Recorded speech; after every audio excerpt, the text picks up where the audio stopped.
The House will come to order. Prayer by the chaplain.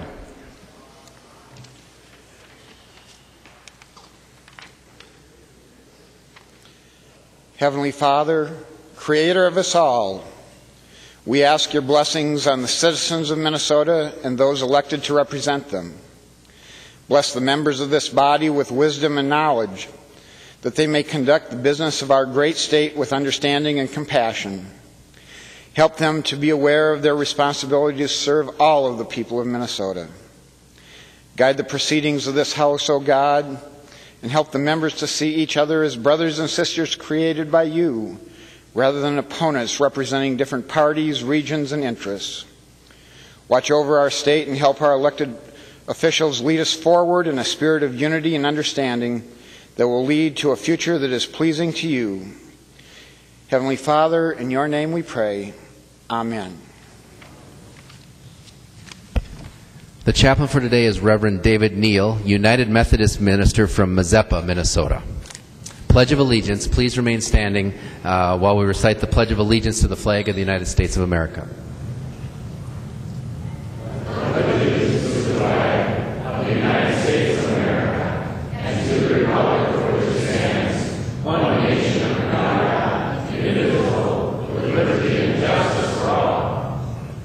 The clerk will take the roll.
The clerk will close the roll.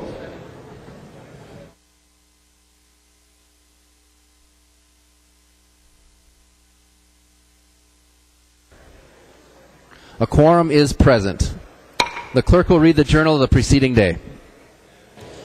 Journal of the House, 88th Session, 2013, 25th day, St. Paul, Minnesota, Wednesday, March 13th, 2013. If there is no objection, further reading of the journal will be dispensed with and the journal will be approved as corrected by the chief clerk. Hearing no objection, the journal is approved as corrected by the chief clerk. Reports of standing committees and divisions. A copy of this order of business has been placed on each member's desk. If there's no objection, Mr. Speaker, the reports will be adopted. Speaker, Representative Davis. I would like to object to the adoption of the committee report from the Government Operations Committee for House File 1291, and I request a roll call. Okay, a roll call will be had on that. Any other objections? Mr. Speaker. McNamara.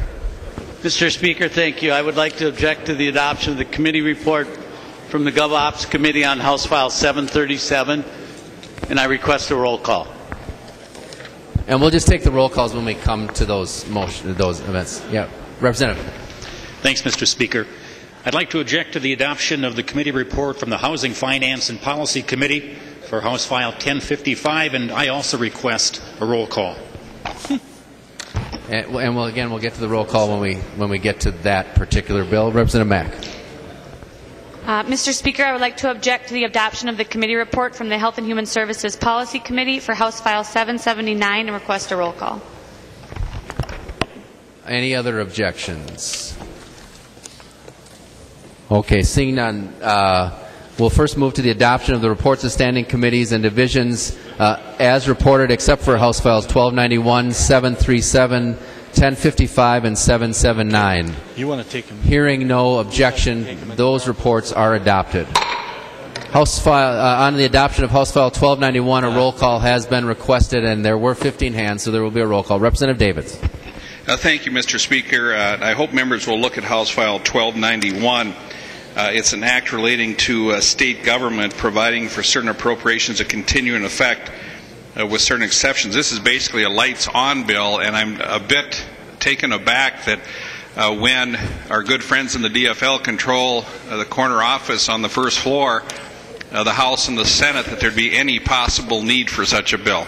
I'd appreciate your support. 1055. Representative Nelson. Thank you, Mr. Chair, and Representative Davids. This was a bill that was heard last night in the Government Operations Committee, and Representative Kahn, I don't see her on the floor. It's her bill, and if Representative Kahn is nothing, she's consistent. She's proposed this bill when we were in the majority and had a Republican governor. She proposed this bill when we had a Republican House and a Republican governor, and she proposed this bill last year, or 2 years ago, when we had a Democratic governor and a Republican House and a Republican Senate. So it's Phyllis Kahn's bill. It's something she believes in, and I see Phyllis is here on the floor. She can describe it better than I can. But it passed out here. We can discuss it on the floor. We just moved it out of the committee to move it forward. Representative Kahn. Mr. Speaker and members, this bill is a bill that is copied after the law in Wisconsin and Rhode Island. What it does is it gives us a continuing, it's in statute, a continuing resolution so that we do not have special sessions. It doesn't go on forever. It's 1 year, and the implication is always that it just means that we don't have the silly things of a government shutdown, which went on 2 years ago and in 2005, I believe. The basic problem, some of the problems that we got to, is the irrationality of having state parks closed on the busiest vacation time of the year, over the 4th of July. We have, one of the things is that they say, well, because people lost their income, we didn't pay state workers. We didn't have to pay state workers, so we saved some money. Well, those people didn't save money. They lost money. And all of us know people who spent a huge amount of time just discussing how their lives were being, just state workers. So we're talking about the efficiency of work that's being done, how their lives were being disrupted, how they had to change their vacation time, and we did a whole bunch of things that I thought was almost irrational. For example, we had someone sitting whom we never have, so it's an extra person, who was sitting at the door to the state office building, who was to stop people from coming into the state office building. So I had to pick up something from my office, and I happened to have my 2 little grandkids with me. And the guy tells me I can't bring them in. and I had to get it. And so I said, okay, then I'm leaving them with you. You take care of them. And by the way, they only speak French. Well, he decided I could take them in after all. So, I think, I think we should move this bill on. I think we can discuss it on the floor, Ways and Means, other committees, and so forth. But I think it's a good bill, and many states have had legislatures not able to come to an agreement, and yet the state does not shut down. And I think we should move in that direction. Representative Davids. Thank you very much, Mr. Speaker. I hope members are paying attention. We have a situation here where every aspect of state government is controlled by one party, and that's the way it is. That's what the voters decided to do. But if you look at the bill, first of all, I would hope that you would support my motion not to move this one on. This needs to stay in GovOps, and it would certainly need to go to state government finance before it goes to Ways and Means, because the motion is to send this bill, pass and re-refer it to the Committee on Ways and Means. There's a fiscal cost here. This has to go to state government finance, so we're going to the wrong committee here. We need to go to state government finance on this bill, certainly not Ways and Means. Now, members, we all know what's going to happen this session. This side of the aisle is going to not have a whole lot to say about anything. What's going to happen is you will move state government forward, I would think. We probably won't like the result over on this side, but it's going to happen. I can't imagine that this body is spending time on this floor on a committee report to move a bill forward to keep government open in case we go towards a shutdown. How can we possibly imagine that there could possibly be a shutdown when everybody that's getting along so well together has the reins to take care of things? It's just amazing to me. So I hope you will vote red on moving this forward. Mr. Speaker. Representative Driscollowski was standing. Thank you, Mr. Speaker. Members, I would encourage you to support Representative David's motion. Representative Kahn, I like your bill. Unfortunately, we heard it last night very briefly, as we heard a lot of bills very briefly. This is a very important bill. I believe we need to have adequate time to call in testifiers for it to make sure it's done correctly. Again, I like the bill. I think it needs more time in committee to be heard so that we can construct it properly, make sure the I's are dotted and the T's are crossed, and that we do this right. So I'd encourage you to support Representative David's bill. Motion, excuse me. Representative Kahn. Mr. Speaker, Representative Davids, I'm perfectly happy to have it go to state government finance. If you want to agree, if we want to just agree to that and send it there. Representative Davids. Thank you, Mr. Speaker. I'm not sure procedurally how we do that, but I'd certainly support a motion to send it to state government finance. Okay, can we do that?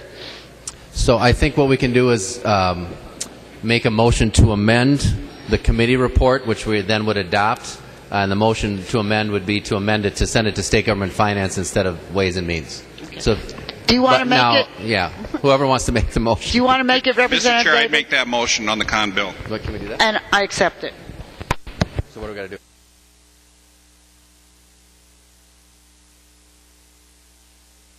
So Representative Davids and Representative Kahn, actually what we probably need to do is adopt the report, and then on motions and resolutions we'll make a motion to re-refer it from Ways and Means to state government finance. Thank you, Mr. Speaker. Okay. So on adoption of the report, if there's no further discussion, all those in favor say aye. All opposed, no. Motion prevails. So now on 737, Representative McNamara.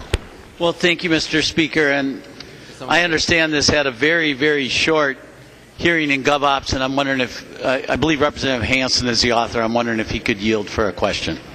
He will yield. Representative McNamara. Thank you, Mr. Speaker. Representative Hansen, we had some discussion in the Environment Committee in regards to Section 7 of the bill. Yes, Section 7 of the bill which dealt with MPCA acquiring interest in property.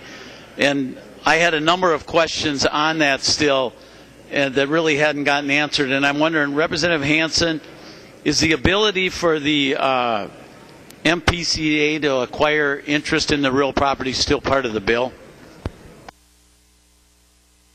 Representative Hansen. Thank you, Mr. Speaker. And Representative McNamara, first to address your question about a short hearing, it was the Government Operations Committee dealt with the jurisdiction that was regarding government operations, which was on pages, Representative Nelson, I think it was on pages 2 and 3 with rulemaking, and that was the jurisdiction issues that the committee dealt with. To your question on the content relating to the real property, if you will look on page 7,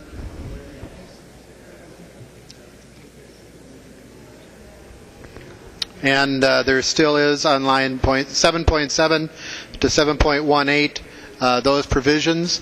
It is my understanding these amendments were made in a previous committee where there's been resolution on this issue with the interest groups.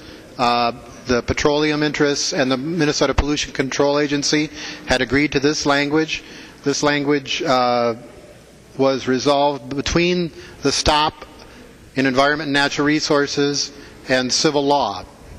At Civil Law, Representative Holberg had a question on some data practices where we were going to have an amendment that was unable to be drafted in time that's going to be included when the committee gets to it, or when the bill gets to its next committee.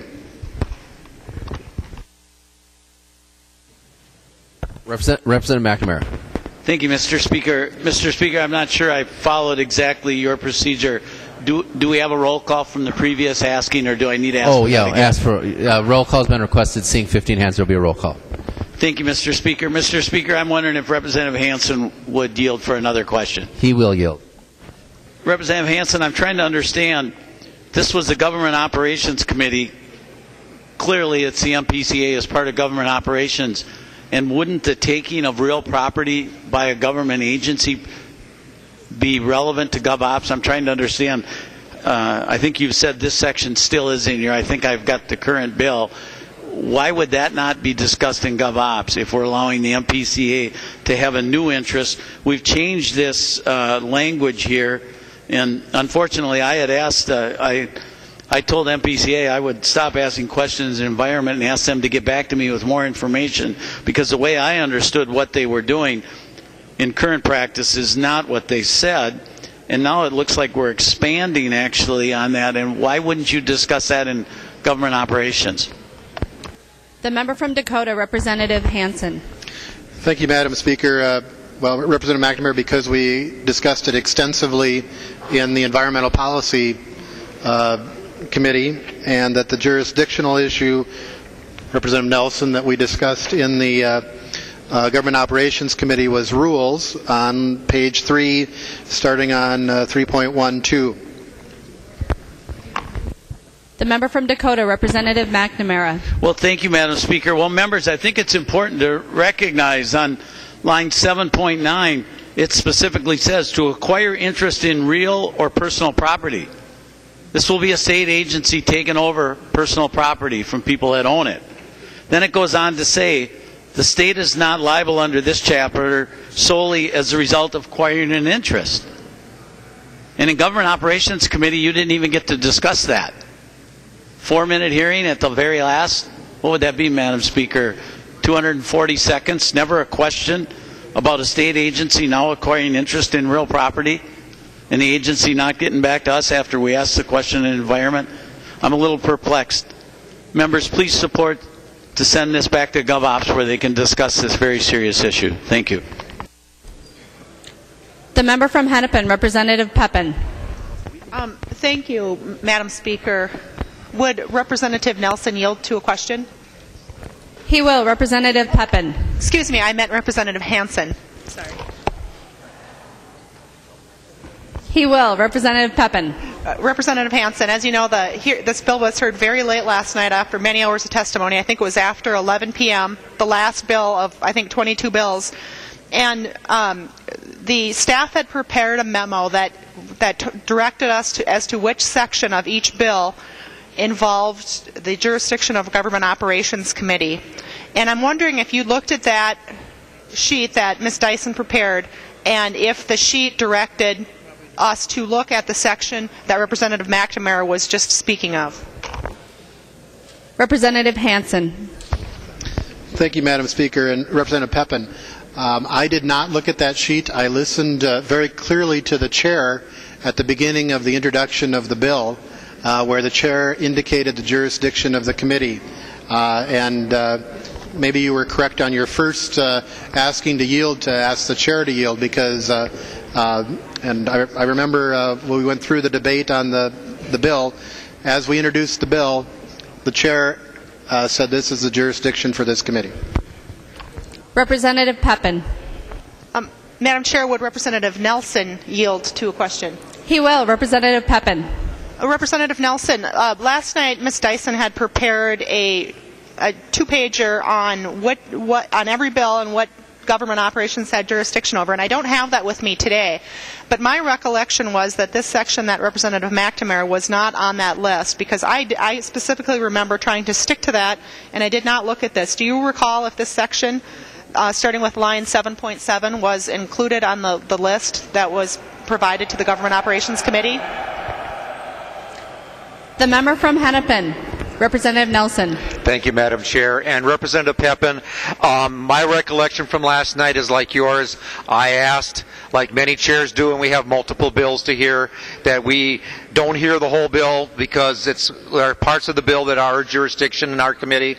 And I asked Mr. Shepard and Ms. Dyson to prepare a memo of what portions of each bill that are our jurisdictions of government operations, and I believe last night the only piece that they said was the page 2 or page 3 dealing with rulemaking. They didn't mention anything about in the memo about this piece, and so that's what we talked about last night. And I know you were there because there weren't a lot of questions. I asked multiple times if there were questions on the bill, and nobody raised this point last night in committee. Representative Pepin. Thank you, Madam Speaker and Representative Nelson. You know, as you know, I think we heard 22 bills, or close to it, over 20 bills yesterday, and this was very late in committee. And we did try very hard to stick within the jurisdiction of the committee. And this is a pretty complicated bill, and it's seen different committees. And I, for one, since I was trying to stick to the jurisdiction of the committee, did not see this part about acquiring interest in real property, including easements. And that would have jurisdiction, I believe, in the Government Operations Committee.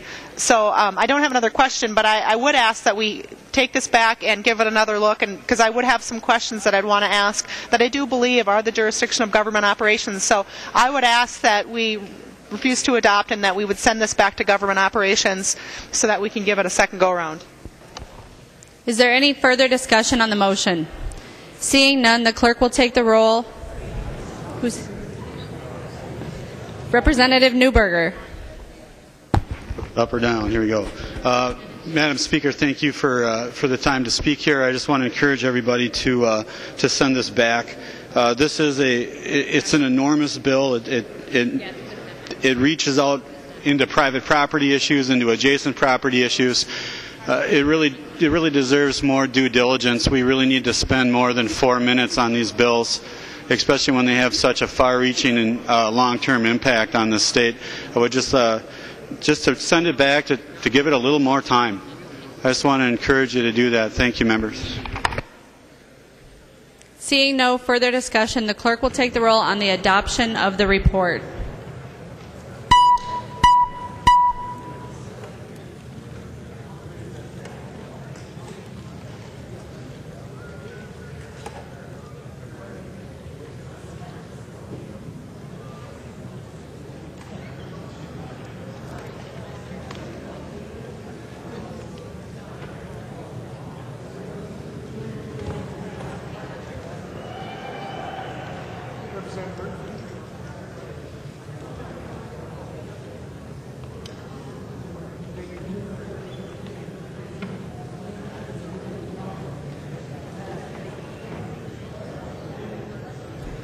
The clerk will close the roll.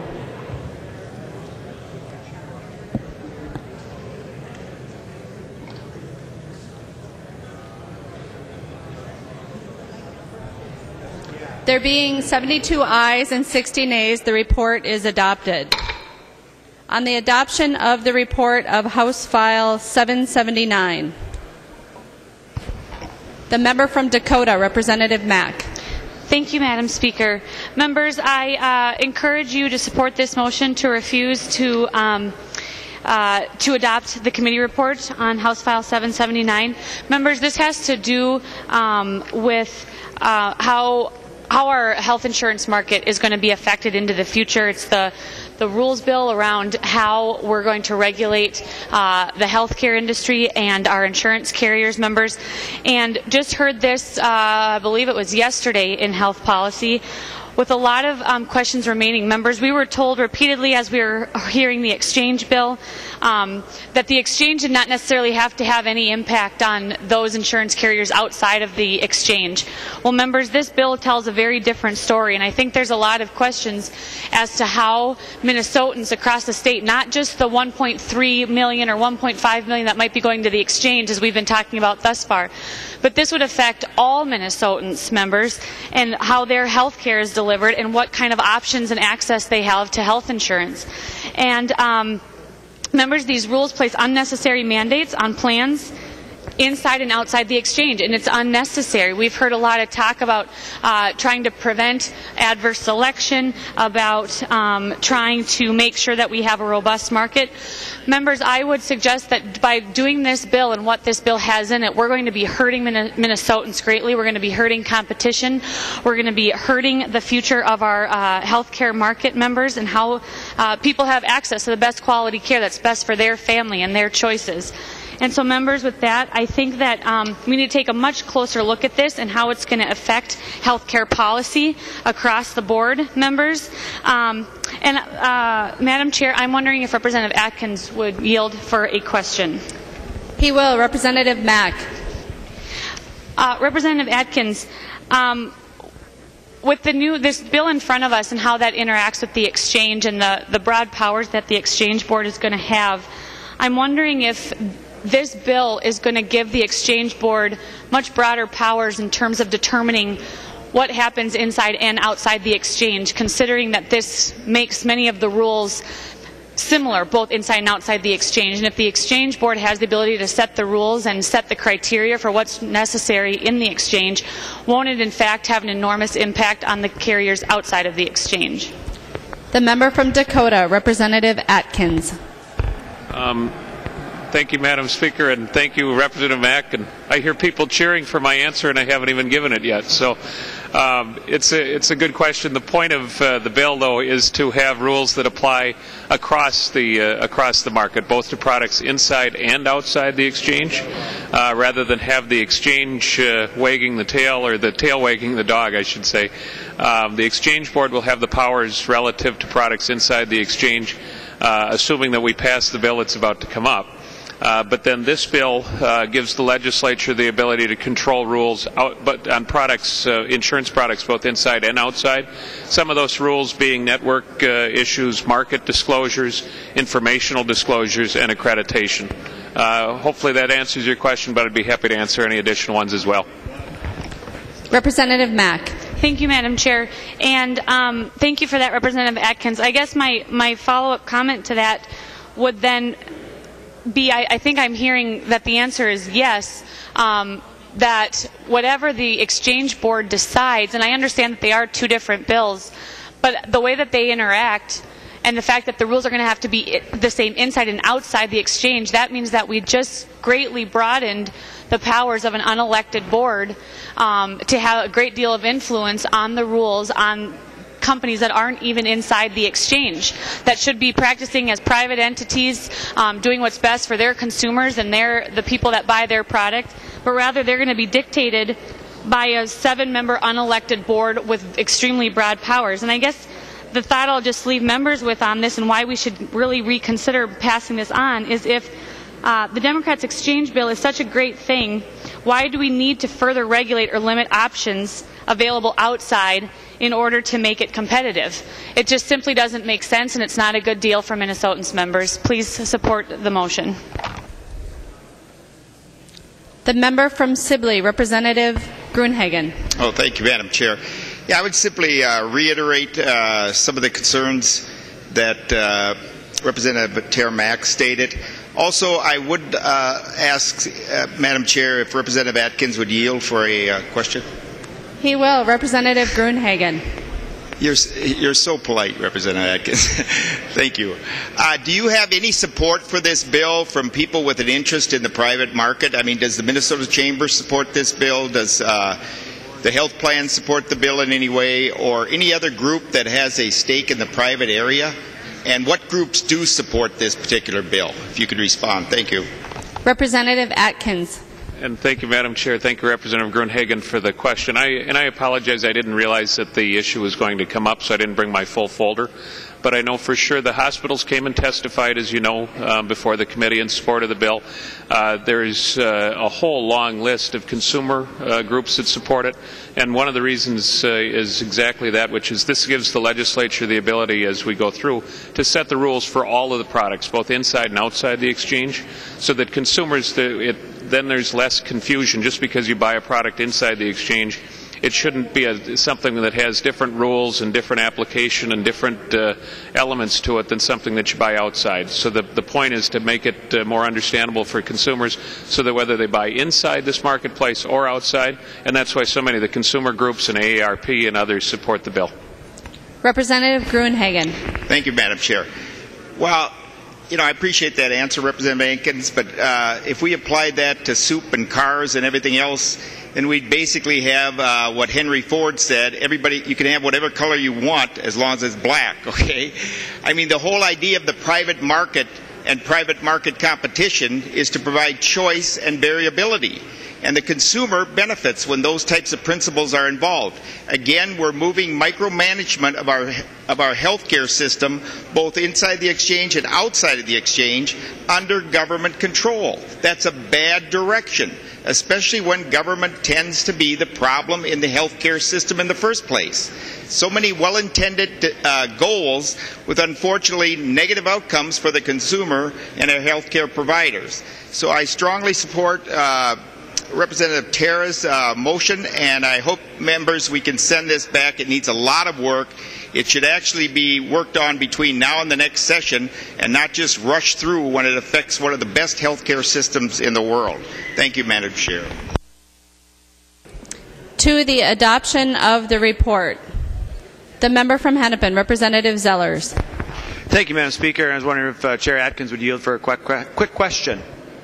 He will. Representative Zellers. Thank you, Madam Speaker. And Chair Atkins, although we spent a number of hours on the healthcare exchange, we didn't get quite as much time on this. And I'm pretty sure your testimony was that you want to make sure that those outside the exchange thrive, flourish, do a great job.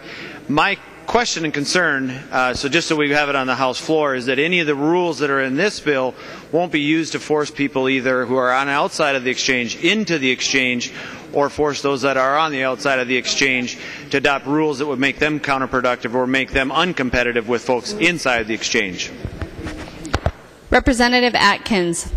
And Madam Speaker and Representative Zellers, thank you for the question. The whole point is to have the same protections relative to marketing disclosures, informational disclosures, network provider directories, to have all those same protections apply to everybody, regardless whether they buy a plan inside or outside, so that all those protections apply to all consumers buying insurance products here in Minnesota. To the adoption of the report, Representative Zellers. Thank you, Madam Speaker, and thank you, Chair Atkins. I know that's your intention, but I don't know that that was the intention of some of the testimony that we heard, and I do support Representative Mack's motion. This is yet another part. I don't know that we fully understand the interactions between this bill and the healthcare exchange and what it's going to mean to consumers and how they're going to, those outside the market are going to save the same amount of money that those inside the healthcare exchange. So based on on that, Madam Chair, or Madam Speaker and members, I would absolutely support the MAC motion not to adopt the conference committee report, or the committee report on House File 779.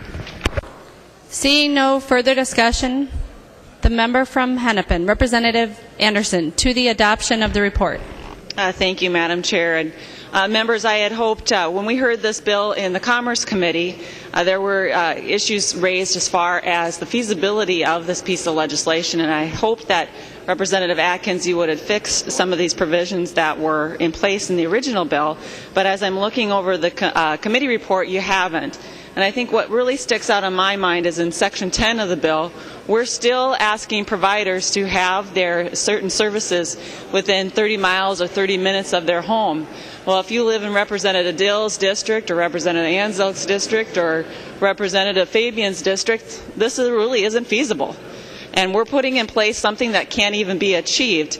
We heard testimony in committee to that fact. We got a map of what's been designated for mental health services in particular, and we are asking things to be done that can't even be achieved. And so I would recommend that members, we send this back and have this fixed in committee. The maker of the motion, Representative Mack. Thank you, Madam Speaker. Just wanted to make sure we had a roll call on this. You did not. Representative Mack requests a roll call. Seeing 15 hands, there will be a roll call. The clerk will take the roll on adoption of the report.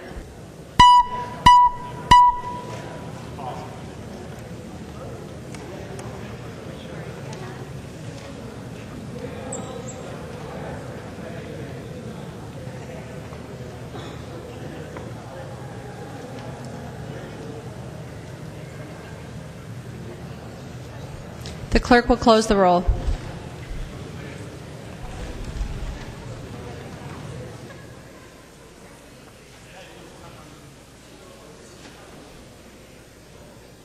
There being 71 ayes and 61 nays, the report is adopted.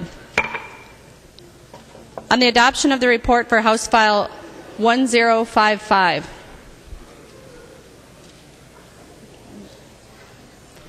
The member from Pope, Representative Anderson.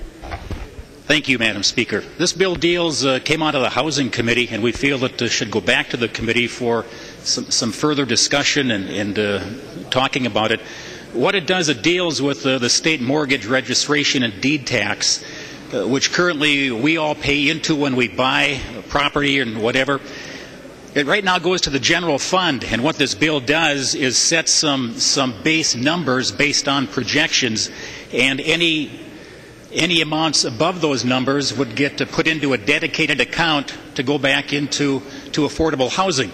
And while we all agree that we need affordable housing is a great place for the money, I think this is kind of a slippery slope in terms of dedicating money that goes into the Treasury, state Treasury, into a special fund. And we're talking some big numbers here. And would Representative Hertas stand for a question, Madam Speaker? Madam Chair. He will. Representative Anderson. Representative Hertas, you went to House Research and got some numbers, what we're talking about here with this registration tax, deed tax. Can you tell us the kind of money we're talking about and some of the projections and what this bill would actually do? The member from Hennepin, Representative Hertas. Thank you, Madam Speaker.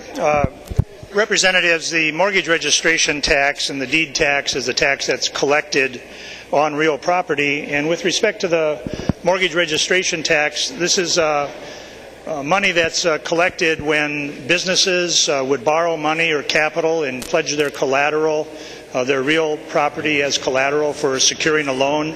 It also pertains to new construction, whether commercial or industrial, or residential, excuse me, and it also pertains to refinances. And as little as 5 years ago, we were receiving $260 million in MRT and state deed tax. And the projections going forward are showing that the housing market and the construction market is rebounding, but yet the projections that were put forward with regard to the bill is they're estimating conservative numbers that are in the trough right now. And so the estimates are $95,800,000 for the mortgage registration tax for fiscal years 2014 a declining amount in 2015 to $94,000, slightly increased and flat for 2016, both at about $97 million. Concurrently with the deed tax, we have a similar amount of money, 72.8 for 2013 on up to about $100 million, $103 million in 2016 and 17. So, as Representative Anderson had said, this is an open-ended checkbook, and it provides an opportunity for some extremely large amounts of money to go into this fund. Thank you. Representative Anderson. Thanks, Mr. Speaker. So because of that, the uncertainty of actually how much money would be going back into housing, we would like to have this bill sent back to the Housing Committee for further discussion, Mr. Speaker. And I would request a roll call. Roll call has been requested. Seeing 15 hands, there will be a roll call. Representative Clark. Thank you, Mr. Speaker. Well, Representative Anderson, as you know, we heard this bill first in an informational hearing on Monday, and then with an amendment that we said would be offering on Wednesday. So we brought it back again, had the bill before you twice already, and on Monday, and then on Wednesday we voted on it. So you've had 2 times in the committee already to look at it. The numbers that Representative Hertaus mentioned were all there before you in the committee. There's nothing new. And just to remind members what this really is yes, an effort to say if there is an increase in this fund, we want to dedicate that increase to affordable housing. So there is no increase in the taxes. There's absolutely no way we're increasing taxes either in mortgage or registry, just to be clear about that. All these numbers were there in the committee 2 times, and we referred this bill then to the Committee on Taxes. And I think that's exactly where it should go. I don't think we need to hear it a 3rd time. You've had the benefit of seeing all these numbers, as I mentioned, twice. And yes, there is about, after the forecast, over 4 years, there's about $100 million excess we think will happen. And that's about $20 million a year that we hope can go to affordable housing through this dedication. But again, the tax committee will decide. We'll be sending it to them, and they'll be making their decisions on it. I think, committee members, what you remember is we have had lots of important testimony, very specific testimony from housing advocates from throughout the state who've said what we really need is a couple $100 million in this area, but they're only asking for $25 million. This helps us get 20 of the 25. And I think many of you who went on the housing tour saw the incredible need. We have homeless people here in Minnesota every night, between 13,000 and 14,000 homeless people every night, half of them children. This is an effort to say we want to dedicate some of the excess that's happening as the housing market rebounds to those issues for affordable housing. So, Mr. Chairman, I ask members to move this bill forward into the tax committee and let them do their work on it. Thank you. Right. Representative Lincheski. And members, let me remind you that we're on a motion to adopt a committee report. We're not actually debating the substance of the bill. And so, we're getting actually a little close to the debate being out of order. So please limit your debate to whether it's appropriate for this bill to go to the tax committee. Thank you, Mr. Speaker and members, particularly members of the tax committee on both sides of the aisle. Members of the tax committee, it's my personal opinion this bill should have never even gone to that committee in the first place. This is pure and simple a tax bill. It belongs in the tax committee. Members should vote now to put this tax bill in the tax committee. This is exactly where it needs to go, members. Whether you support it or don't is really irrelevant. And while I don't get to decide where bills start, what committee of origin they have, it started in housing finance. My opinion is it should have never gone there. Should have gone right to taxes in the first place. Please vote to get this bill in the tax committee where it belongs. Seeing no further discussion, the clerk will take the roll in the adoption of the bill, committee report.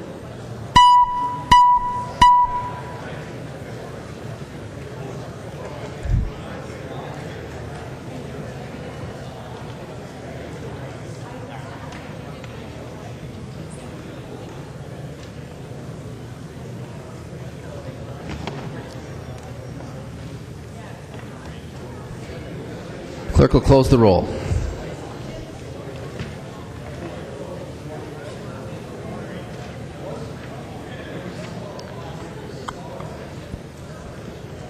There being 71 ayes and 61 nays, the report is adopted. Second reading of House Files.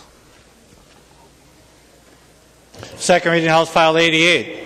Second reading. Second reading House File 462. Second reading. Second reading House File 568. Second reading. Second reading House File 648. Second reading. Second reading House File 654. Second reading. Second reading House File 692. Second reading. Reading House File 717. Second reading. Second reading House File 746. Second reading. Second reading House File 813. Second reading. Second reading House File 1187. Second reading. Second reading House File 1195. Second reading. Second reading House File 1331. Second reading. Second reading House File 1400. Second reading. Introduction of bills. The following House files have been offered for introduction today. The Chief Clerk will report the House files and give them their first reading. Introduction and first reading of House Files 1558 through 1599. First reading House Files 1558 through 1599.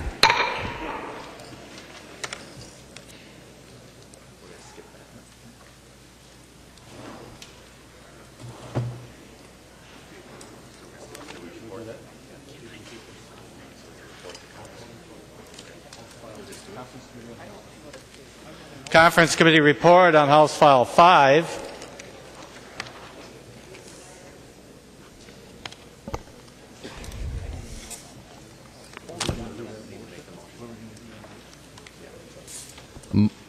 Motions and resolutions. Doubt moves that the Joint Rule 2.06 relating to Conference Committee on House File 5 be suspended as it relates to House File number 5. Representative Doubt. Thank you, Mr. Speaker and members. I think we all know how important House File 5 is, and it's obviously the biggest piece of legislation that we've passed off the House floor. The Conference Committee did a lot of work on it over the last few days, and I know they worked a lot of hours doing that. Traditionally, we would take this bill up it was posted at 9:20 this morning. Traditionally, we would wait because of the 12-hour rule for that, but I'm moving to suspend that rule to allow us to take that up now. And I think in a bipartisan fashion, we can probably all agree that nobody likes passing bills in the dark of night.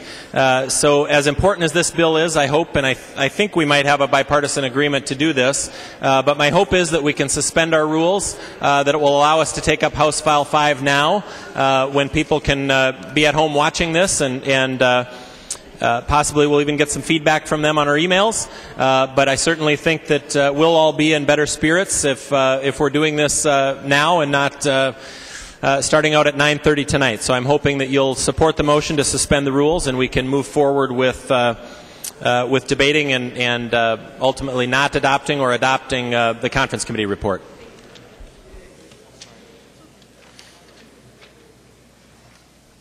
Representative Murphy.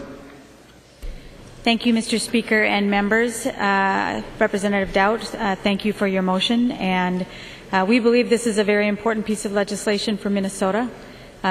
Representative Atkins, members of all of the committees that have heard this bill, as well as the conferees who worked over the last number of days, have worked very hard to get the legislation into the shape ready to be debated one last time on the floor of the House and sent to the governor after debate on the Senate. And so I will say we will support your motion to suspend the rules in order to take up this piece of legislation before 9:30 tonight.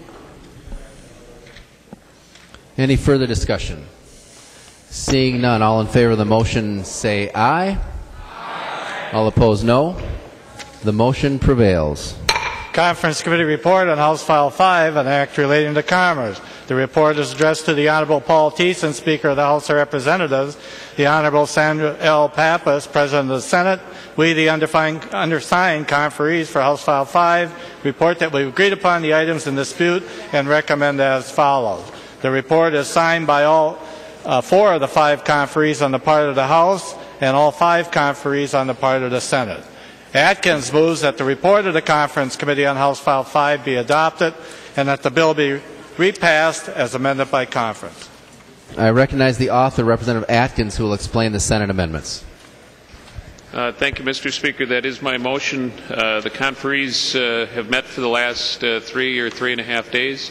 On behalf of myself and certainly the conferees, Representatives Huntley, Liebling, Schoen, and Abler, as well as the Senate conferees. We'd like to thank the staff. When we were done each night, they would go and work through the night, and their efforts do not go unnoticed.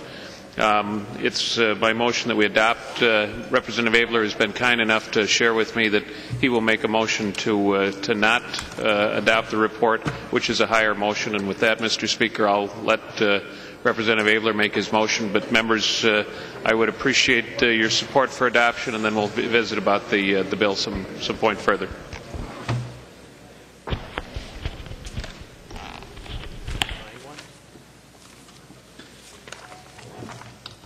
Or, Mr. Speaker, I'd be happy to explain the bill a little bit further. And I see Representative Abler gave me the thumbs up on that as well. Before I do that, though, thank you to Representative Doubt and members for suspending the rules. Whether you're a green vote or a red vote on this, everybody has been, with a major piece of legislation like this, all members, I appreciate the classy way in which you have handled it. It's been a very respectful and thoughtful debate throughout. And I speak for myself, and I think many members in the body in appreciation of that. In terms of what the conference committee yielded, there were, when you go through 9 committees, Mr. Speaker, in the House and another 9 committees in the Senate, and have, I think we were in the neighborhood of somewhere over 300 offered amendments, you end up with bills that depart in multiple ways. So the first thing we did was we went through the bills together, and we figured out that actually in large part many of the provisions were the same. They were just worded differently. And we went through on the first real day of matching the bill up, and found that in probably 90 to 95% of the sections we were actually in agreement. So most of that was clarifying, and have adopted that language. The pieces that remained, on which we had, and I grabbed my notes here, there were several points on which a little bit further, and major points on which further discussion was had on the final evening, starting with the funding of the exchange. The House position was accepted by the Senate with respect to the funding.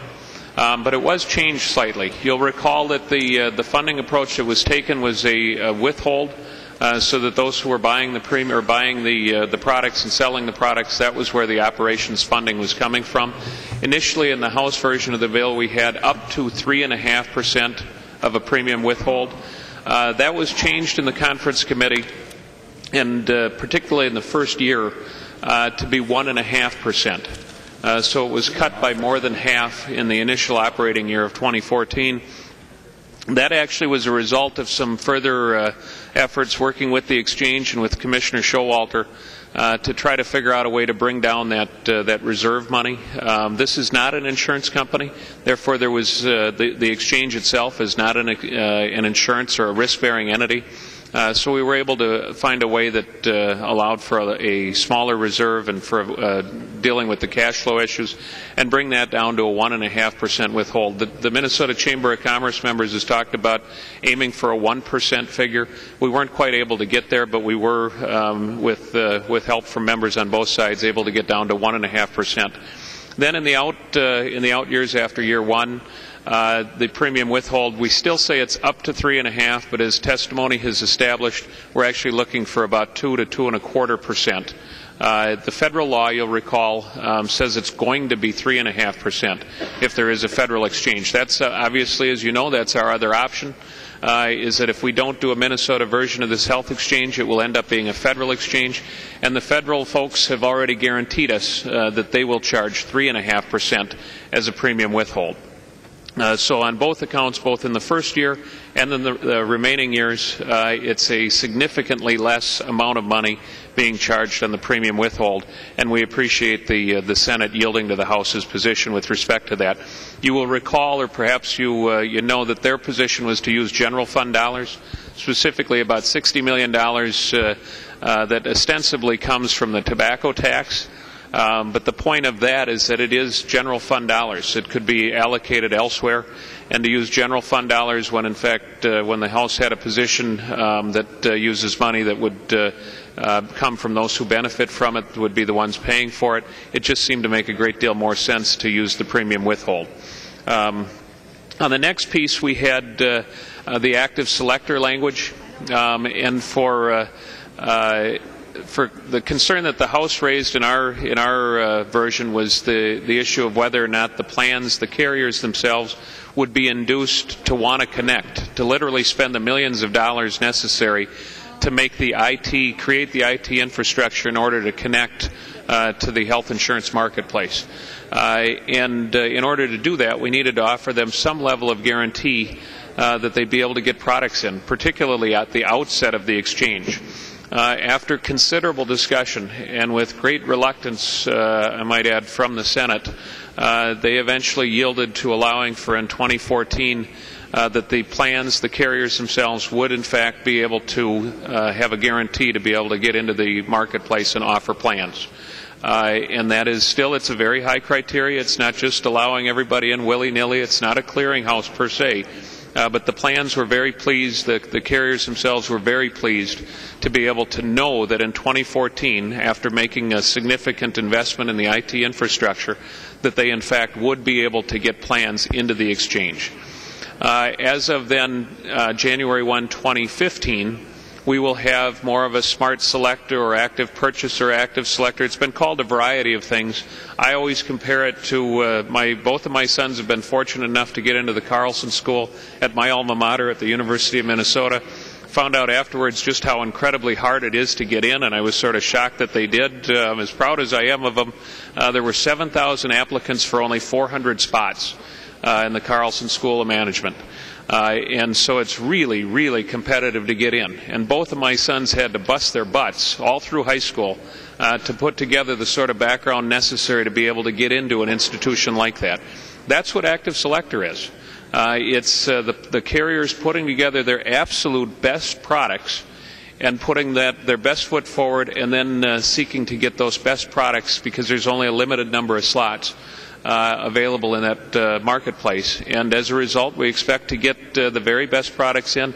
We've also, and the Senate had some great language on this, as did Representative Liebling's language that came out of her committee, to sort of clarify what the plans, what the carriers would have to present, what sort of metrics they would be measured against. So it's not just a shot in the dark. There's actually some criteria against which they would be judged, and not just an arbitrary, we happen to like the Blues better than Medica or vice versa, but literally the criteria necessary in order to be selected. So that's what happened with respect to the selector piece and which plans are able to get in. In the House position, abortion was covered. You'll recall that Representative Fritz made an amendment relative to abortion coverage. It went in. I opposed it here on the House floor. In committee, we had from MCCL, they had some compromise language because the Senate didn't have any language in their version at all. MCCL brought me some compromise language, and I offered that language on behalf of the House position, and I voted for that in the conference committee. It did not prevail. The Senate unanimously opposed that position, as did one or two. It was not a roll call vote, but one or two members on the House side just couldn't bring themselves to vote for it either. But Representative Abler and I audibly voted for that provision on behalf of the House position. But it was not part of the final conference committee report.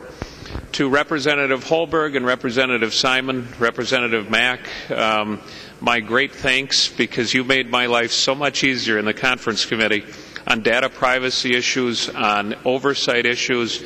I think I know we adopted in its entirety all of the House position on data practices and protecting people's privacy. And I can't tell you how much it's not something on which I'm an expert, and to have your help was so meaningful. I genuinely appreciate your efforts. And to Representative Mack, you've harped on the oversight issue since day one. And I will admit now that we didn't have very good oversight at the beginning. We have so much oversight at this point. I don't think there is anything in Minnesota that has more oversight now than this health insurance marketplace. not only did we do the legislative auditor that the Senate accepted, that was Representative Mack's idea, where they will do the audit, but there was also a legislative commission, and Representative Abler spoke to this. The Senate had a position that allowed for a legislative commission and oversight, and so we've adopted that as well. On rulemaking, at the outset we have a little shorter rulemaking, and then we go to the full-blown expedited rulemaking as of year 2. After the second year, it's the administrative law judge, subject to the governor, all the reports, and that is on the rulemaking. The board's composition changed just slightly. We realized there was talk about not having experts on the board, and we were concerned about that. Representative Huntley and others spoke to the issue of what if we had somebody from the University of Minnesota that was willing to serve on the board. Under our current language in the bill, it wouldn't have been allowed. So we tweaked that to allow for that person to serve. Still, if they had an economic interest, they'd have to recuse themselves as they'd normally be required to do. And members, that concludes the major changes. And I'd be happy to answer questions about any other part of the bill. Thank you, Mr. Speaker. Representative Abler. Thank you, Mr. Speaker and members. And I want to thank Representative Atkins for his collegial treatment of me, and Senator Laurie for his kind treatment of me. I was the outlier on the conference committee. And members, I'll just offer some comments. And do you want to make your motion or no? Well, in a while. In a while. Speaking to adoption. Maybe I'll be talked into it, Mr. Speaker. Maybe I'll persuade myself. No motion before it's time. But so, the ACA came, and it was very controversial. Wound up getting passed with all one side and all opposed by the other side. And as that's gotten unfolded, there's been some surprises about cost, and some of the things we thought we had going weren't. And then comes this exchange thing, and which I don't think Minnesota needs anyway, but it was law. And so the law is here. The Supreme Court ruled, the power did not change. In fact, it got consolidated in Minnesota the way it is, and so we're getting an exchange. The question then became for me, do you want a federal one or a state one? And then Representative Davids at the press conference, do you want the area code 212 or 651? And so I worked all along with many people in this body to make a good 651 area code information place to get your work done. And I was looking at the bill, Representative Atkins, as it was introduced. It's 11 pages, and it grew to 24 pages. So there's more content, more meat than there was. But it's kind of good to be governor. In the bill as introduced, there was active purchaser, 3.5%, and a strong conflict of interest policy excluded people with expertise, and those actually prevailed. They weren't. The House and Senate kind of mixed and matched on those, but I don't think those are strengths. The Chamber of Commerce, which actually likes the idea of an exchange, likes the idea of this opportunity, has put a letter out, and they're unable to support the bill, which is unfortunate, and because they wanted to. And when I spoke on the floor the first time last week or whenever it was, seems like a lot longer ago than that, Representative Atkins. We've been here the last 3 nights late, and they're concerned about some things, and I'm not going to read you the letter, but I suggest you look at it. But I will highlight some of their concerns. They're concerned about increasing taxes and costs on small business. They're concerned about consumer choice, and they're concerned about experience. I share those concerns. This committee, this exchange is going to run 1.2 or 3 million lives eventually. We're going to spend $138 million in a biennium running this thing, $112 million of that in general fund. And members, there is nobody who's going to approve their budget except for those 7 people. And a lot of us tried along the way to get somebody to oversee that. Thank goodness the Senate version didn't prevail where it's cash, and they could just spend all they want forever. Their budget could have exceeded any budget you would have wanted to. And Representative Atkins is correct to a point about the oversight. There is some oversight. The auditor, the legislative auditor will overview this every year or so, retrospectively. There will be an oversight committee which has gotten much better. It has some teeth. It gets to overview rules. And now, because of the last amendment number 395, members, I don't know how often you get to go to a committee where you have 395 amendments that have been to a bill. But that was the last amendment adopted. As Representative Hayden ran out of energy at 10 o'clock, he was tired, and he succumbed finally to letting the agency submit a budget that would not be approved by anybody. At least then we'll know what they're buying. But I think this is a gap, and I would suspect in time there will be, the GovOps committee will be having a bill to say this should come on under our jurisdiction somehow. And I think it would be hard to get. We've been trying to change the Met Council for quite a while to do various things from various points of view, and that's hard to change. So I am happy that some things got better along the way, and I want to commend Representative Atkins for improving the data work, as he mentioned.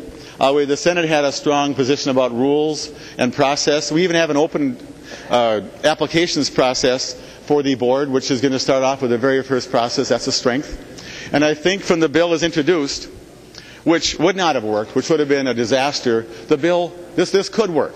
The version we have now could work, but it's not a guaranteed thing, and it could have been better and have a more strong chance of working had there been a bigger effort to incorporate business interests. And I think, to the credit of the House is much more friendly to practical, real-world interests about how to make the process work. Because, frankly, groups like the Chamber of Commerce, the Business Partnership, the agents, underwriters, and the health plans actually have to be the ones to populate and operate this thing. That wasn't meant to rhyme, but it did. But they're actually not excited. The agents have been taken care of pretty well in terms of their own functioning, so if they write you a letter, they should be content. But they would be concerned about the ongoing functionality of this and the challenges it provides to the private marketplace. I won't go into much detail about the market rules, which is still open, but that presents an opportunity or a risk to impose additional costs and challenges on the outside of the exchange market. And just a word about the cost. The 3.5%, the Senate seemed to think that this 3.5% would be borne by big business, and they had just a bunch of fat reserves waiting to absorb all this. The House actually knows better. It knew what it was doing, and it chose that way. But the 3.5% doesn't come out of some big fat company's reserve. It's going to come out of operations money from hospitals, out of operations money from small business, out of family budgets. It's going to come out of the people, because the plans are going to increase their costs by 3.5% or whatever it takes to fill that number, and spread it across the market that they cover, either inside or outside the exchange. That money is going to come out of SEIU workers' salaries and base pay at hospitals that won't get a raise to get them better insurance. It's going to come out of a family vacation fund. It's going to come out of an insurance, out of a business's ability to invest capital. And so it's not free money. So don't think you've found a source that causes no harm. It's not general fund. It's actually people's funds. So I was trying to find a way to get it to 1% out of the plans and some other source. The task force suggested a broad-based funding, and unfortunately that didn't happen. If a person were inclined to not vote for this, that would be a reason all by itself. In terms of governance, I've suggested all along that you need people who know what they're doing. Many of us, I would think most of us, have been on a board somewhere. And so if you're running a church or a business or a club, you don't bring in people who don't know the operations of the church or the business or the club to run the club, and then have people offer them advice. I don't think when they elected the Pope, they brought in a bunch of Baptist ministers to pick the Pope with advice. They brought in a bunch of Catholic cardinals who actually understand what a papacy needs, and they picked the best person for the job, and congratulations to Pope Francis. But so I was astonished as we sat to the governance discussion about conflict. I suggested that we should use the ACA language, which is the Bible of this. I mean, it was good enough for Congress, but no, it wasn't good enough for us, and especially some of the members of the conference committee on the other side of the aisle who thought that would be terrible to have that kind of person. So I relied on the wisdom of my colleague, Representative Atkins, from last year, who put in his bill that maybe a couple people could be conflicted and the governor would choose beyond those, and that was not okay. So finally we decided, let's put a practicing doctor on the board, so at least some provider could be there to help out, to know about the ins and outs of business. And that was okay, but then after a while the Senate saying, oh no, he might have a conflict. Marcus Welby, that dates me a lot. I don't know, who's a young doctor? I don't know, some good-looking one on one of the soaps. Whoever that Dr., what's his name? Dr. Dreamy, Mick Dreamy or whatever his name is. So he couldn't be on the board because he'd be conflicted. And so we had to go with a guy who works at a university site who doesn't practice. And so my concern all along was we have a bunch of academics and non-knowledgeable people running this thing, and we literally put an academic on as one of the choices they could pick, that the governor could choose amongst. And so this, I'm being a little facetious, but 1.3 million people, $138 million, billions of dollars running through this thing, and we have people who are going to be a consumer-oriented board. Nothing wrong with the consumers. We're all consumers. But if I'm going to run Prudential, if I'm going to run a church, or if I'm going to run some nonprofit, I want them knowing what the heck they're doing, and I want some longevity and competence on the board to make these hard decisions. The active selector, and I want to commend Representative Atkins. The two of us actually helped point out to Senator Laurie that despite the best intent, and he is just the finest individual to work with, he was kind to me and he's honorable. And let me offer my points before they turn some down. They should have taken more, Madam Speaker. But what we discovered is active selector just doesn't work for 2014 logistically. It's just not possible.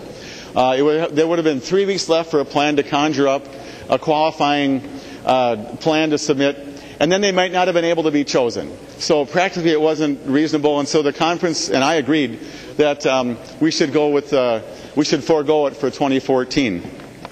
What happens in 2015, though, members, an active selector, is the board could choose under criteria they would select themselves to not include plans that were included for 2014.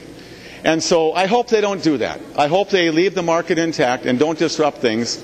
The plans going in, as Representative Atkins said, are HMO quality, which is some of the highest quality health plans in the country. And so if they just kept those standards throughout and didn't add any more, that would help, because any criteria they do add is going to increase cost, and which is already going to be burdened by the ACA, which the Gruber-Gorman report said it's going to go up by 15 to 29% at a minimum by 2016. Just from that, not counting trend. Okay, and I'm not going to go on all day, but these are just some key points. And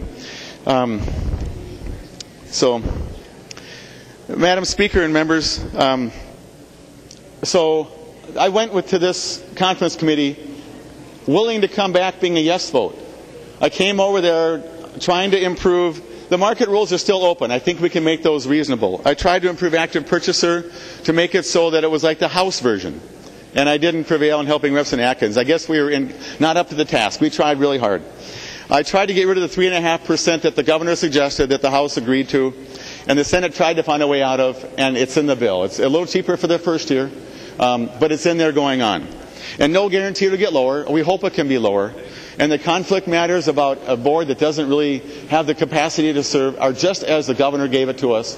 And as the chamber suggested, we need more capacity. And the oversight, Mr. Speaker and Madam Speaker and members, is advisory only except for rules. And so I think we can still get business on board. I think that the chamber, the letter you read there's a finite list. All you got to do is fix active purchaser so it's the House version. All you got to do is go to 1% plus some other sources of funding, like the task force said, and make that be ongoing and safer. All you got to do is let 2 people on the board that actually know something about the topic who can be there to advise.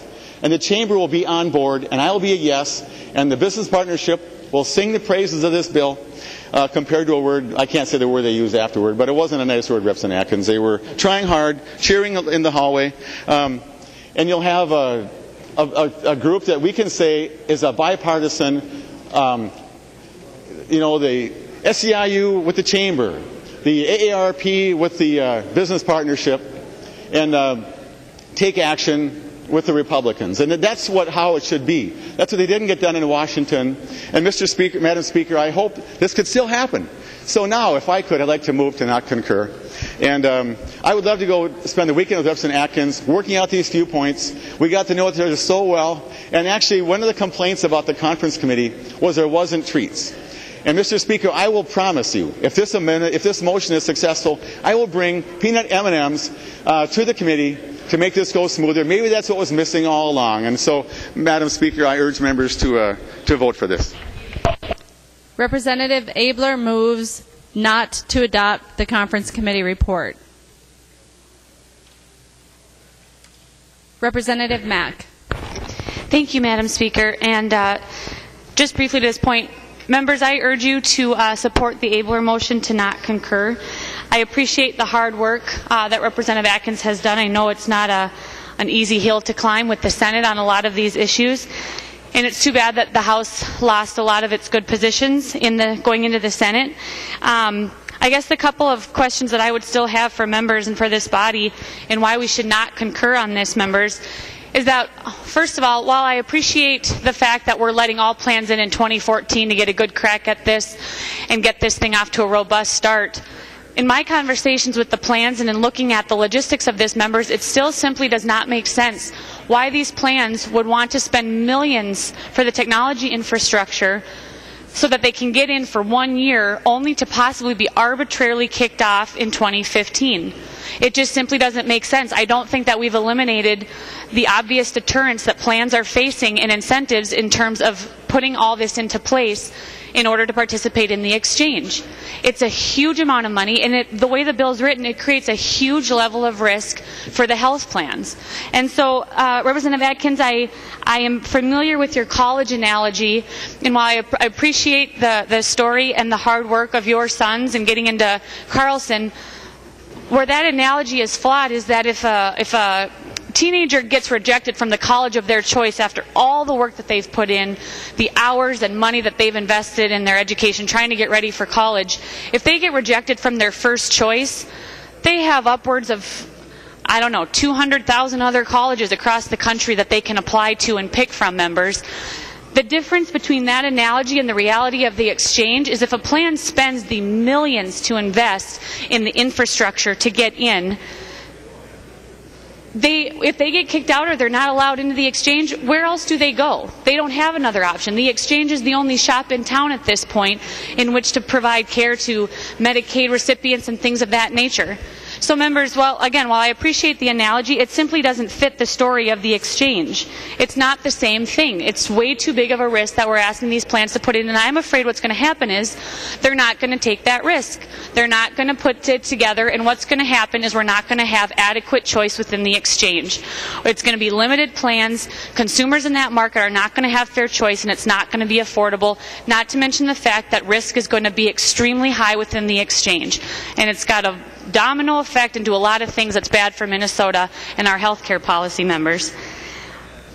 Representative Atkins, you talk about oversight, and I guess the one question that I have, and I concede that you did do a lot of work in terms of upping the oversight from how this bill was originally introduced, but one of the big questions that I still have is there appears to be no mandatory budget oversight for this exchange and the enormous amount of money it's going to be spending on an annual basis.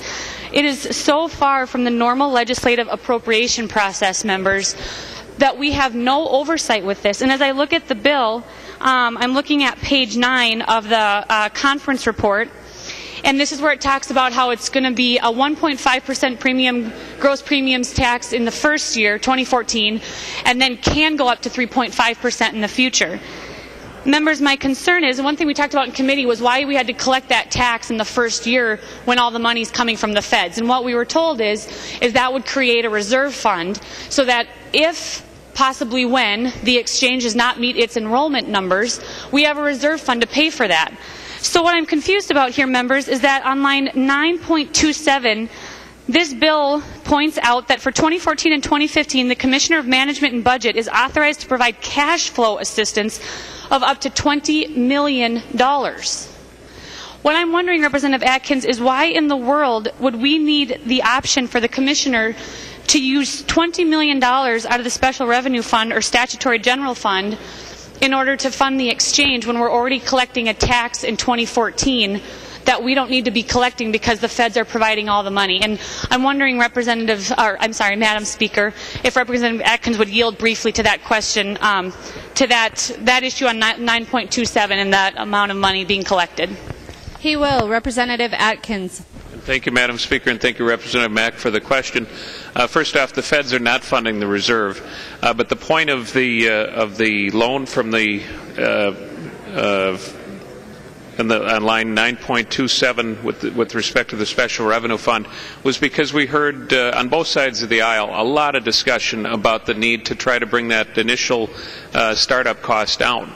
those carriers that you're trying to aid and for consumers is there was an aim to try to bring that initial cost down. So by using the existing cash deposits within MMB and just using that in the event that money was needed for the reserve.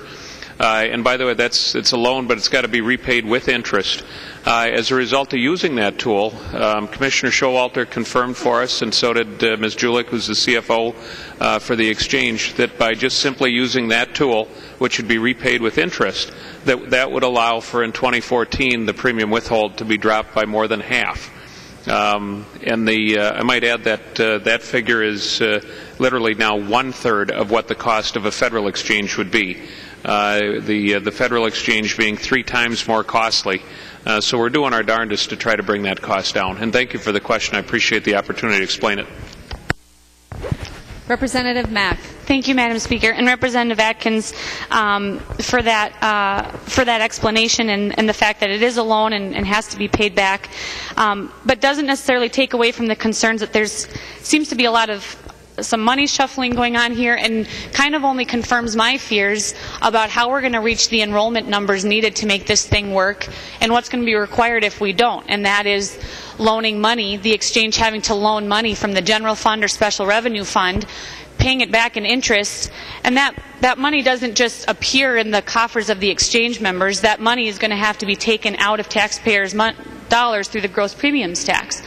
So if in fact we don't meet enrollment numbers, the exchange has to borrow $20 million, then pay that back. How are they going to pay that back? By upping the gross premiums tax on hardworking Minnesotans and their health care costs. Members, this money is not just appearing, it's not just coming out of the sky from above, it's coming out of taxpayers' dollars, whether it's the $20 million which comes from taxpayer funding, whether it's from the exchange members, it's taxpayers' dollars, and we simply don't have the numbers or the information that shows us conclusively or even very assuringly that the exchange is going to be able to hit the enrollment numbers that it needs in order to work. And yes, while this gross premiums tax will be 1/3 of the federal level, that's only in 2014, members, and I'll remind you that's a year we don't even necessarily need to be collecting the tax. After 2014, the exchange will have the ability, without discretion by the legislature, to make that gross premiums tax whatever amount they need to make it to, up to 3.5%, the same as the federal level. So, members, with that, there's a lot of points that could be made. I think Representative Abler highlighted a lot of the concerns that continue to move forward with this. But, members, I'll just go back, held out a little bit of hope as that this went into conference, that we would see some vast improvements. I certainly don't think that's the case. I think that we as a body still hold the burden that this exchange does very little to ensure that Minnesotans are going to have better privacy, that they're going to see better costs, and that we're going to see savings and more covered across the system, members. It's not a good deal for Minnesotans. I urge you to refuse to concur and send this back to conference committee. Thank you, Madam Speaker. The member from Fillmore, Representative Davids. Thank you, Madam Speaker and members. And I would just like to, first of all, let members of this body understand why I was on the bill until about a day or so ago. Standing at the press conference with my good friend from Dakota, Chair Atkins, I really believe that, well, I've said many times that Obamacare is a scourge upon society and should be destroyed and it cannot work. I've said that many times.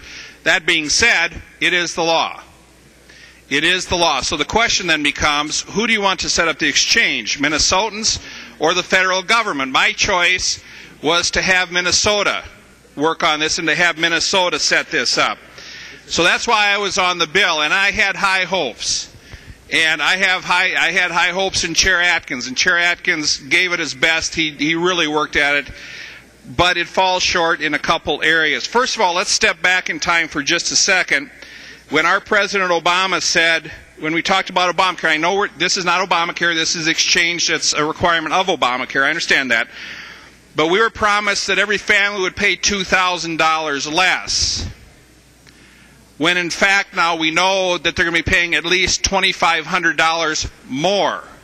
According to the Gruber-Gorman report, we're looking at up to a 42% increase in premium.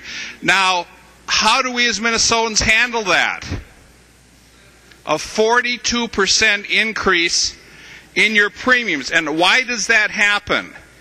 That happens because we're compressing the rates, we have community rating, we have guaranteed issue, which creates tremendous adverse selection.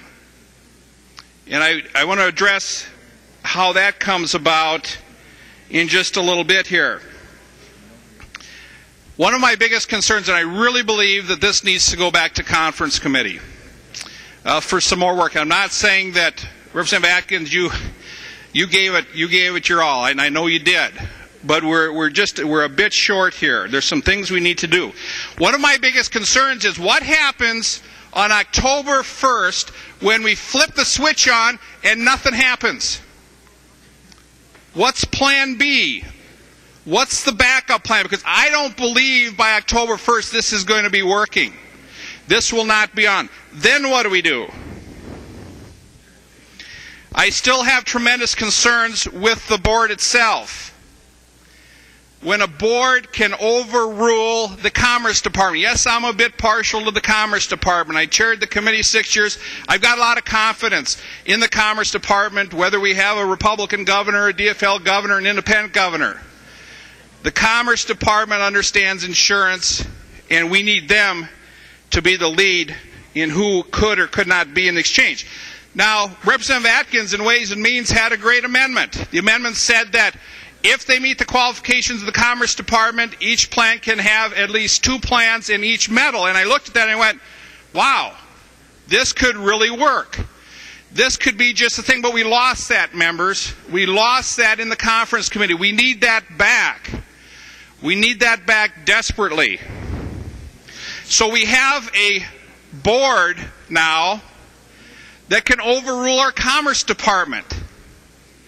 That is not what we should be doing. It's very concerning also to have a board that has no one with any expertise on insurance. Members, this is the insurance exchange. Yet we can have no one on the board that knows anything about insurance. It's kind of like if you go to an auto mechanic and you go to the board of directors and say, we're going to be fixing cars, but nobody can understand how to fix cars. Think about what we're doing here. That does not work. That's very problematic. The taxes up 12.71%, 13.11%. And the real problem with the tax issue is we can't touch ERISA plans. Over 70% of the market we can't touch. So the tremendous burden that this puts on our small businesses that are not large enough to go into ERISA plans. And I hope that you will, members, take a look at this behemoth that we are creating. We are looking at 86 full-time equivalents. Remember that number, 86 full-time equivalents. Cost per year, $82,961,000. Over $82 million. Now, what does that mean? That's just a number. Well, let's talk about what that means. We have a very fine Commerce Department in the state that oversees auto insurance, homeowners, life insurance, securities and exchange issues for variable annuities and stocks and bonds and all those types of good things. They look at health insurance, life insurance, securities, crop insurance. They oversee federal crop insurance, auto, homeowners, umbrellas, inland marines.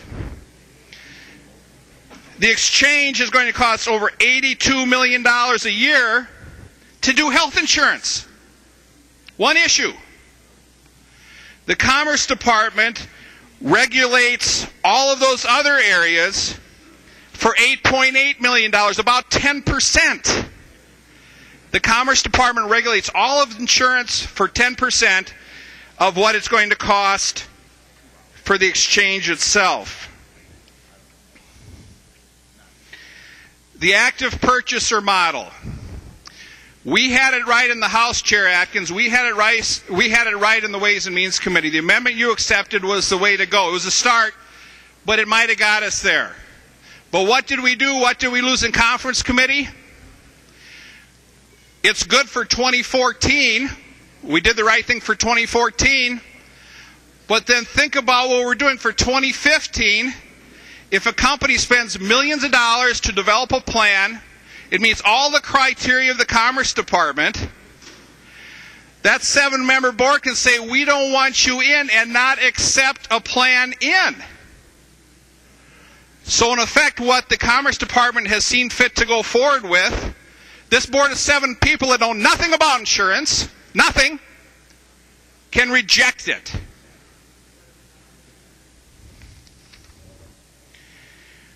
$26 to 42% increase. Now, that is not the fault of the exchange. Let's not get that mixed up. Rates are going to go up to 42%. I'd hate to be the young guy. I wish I was a young guy, actually. But think about it. What are we doing to the young guy?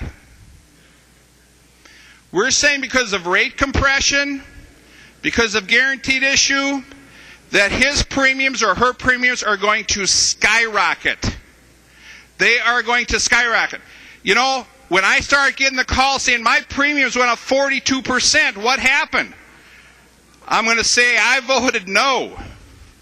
I voted no. You're going to have to answer why you voted for a plan having to do with 42% increases. Now, to be fair, the 42% increases are not a result of the exchange. But members, we are headed towards disaster.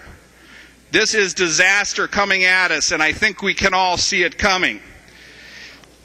Another very large concern that I have is what happens to the Minnesota Comprehensive Health Association of 1976. Now, what that does, the Minnesota Comprehensive Health Association will allow people that cannot get insurance through regular means, whether it be through the Blues or Health Partners or whoever else, if they've been rejected, they can go over to the Minnesota Comprehensive Health Association to get coverage. The enrollees of MSHA are the sickest of the sick, hemophiliacs, cancer patients, heart patients. We don't know exactly how we're going to get all those folks over into the exchange. We don't address that in this bill. This needs to go back to conference committee. We need to find out how that's going to happen. There's no defined plan in the bill or anywhere else for how to successfully phase the MSHA enrollees into plans offered through the exchange.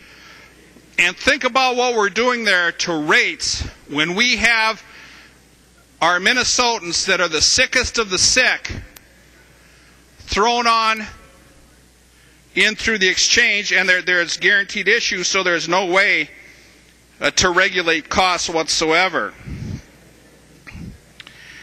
The DFL Exchange Board and Commerce, if they don't come up with a responsible plan to phase out MSHA, insurers may end up paying the MSHA assessment and the gross premium tax both at the same time.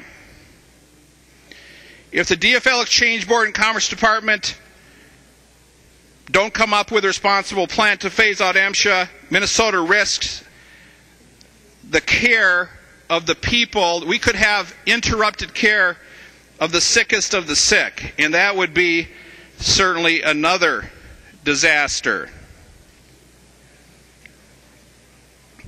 So members, if for no other reason, for this to go back to conference committee, we have to send this back, and we have to get answers on the Minnesota Comprehensive Health Plan and how those of us in Minnesota that are the sickest of the sick that are on MSHA, which is a tremendous plan. It breaks my heart to see that has to be eliminated. And I understand with Obamacare that it has to be eliminated, but we have to have some definite and clear plans on how we phase the sickest of the sick that are on those plans into the exchange. So members of this body, we are headed for some very, very tough times when it comes to health care, and not just because of this exchange. We can't blame higher rates and things such as that on the exchange.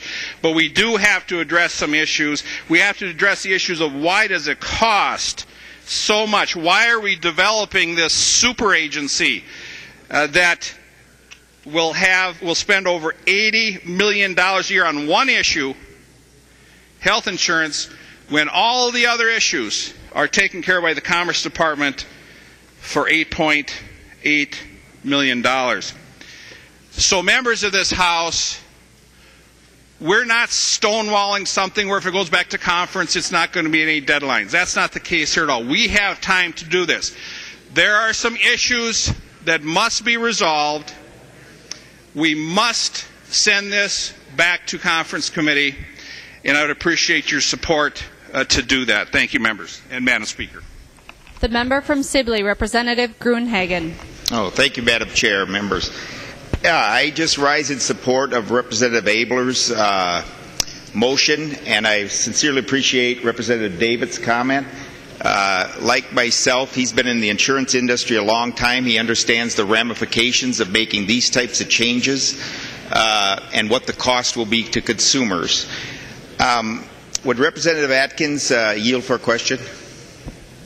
He will. Representative Gruenhagen. Okay, thank you, Representative Atkins. You know, I've been reading through the bill, and you know, I probably have about 6 hours of comments and questions, but we'll see how long the debate lasts. I probably should write a book. Oh yeah, I did. That's right. But you know, one of the questions, I don't see the word limited government anywhere in this bill. Is the term limited government, as required by our Constitution, anywhere in the bill, Representative Atkins? Representative Atkins. Thank you, Madam Speaker. And Representative Gruenhagen, this is not an insurance company. This is just a marketplace that allows insurance companies to sell products. And we have limited government already stated in the Constitution. We're not undoing that.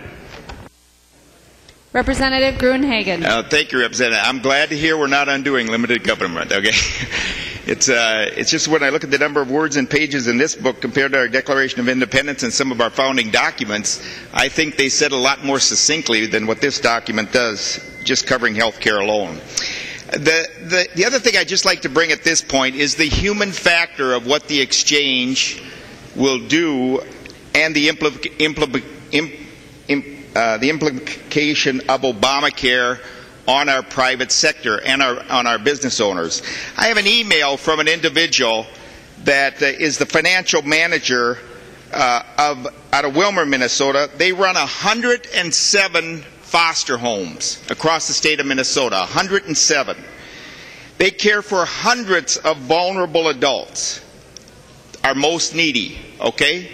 And this letter from the financial manager goes on to say, we are looking at about a $2 million fine if we don't offer health insurance under the mandate of Obamacare with the exchange. $2 million, ladies and gentlemen.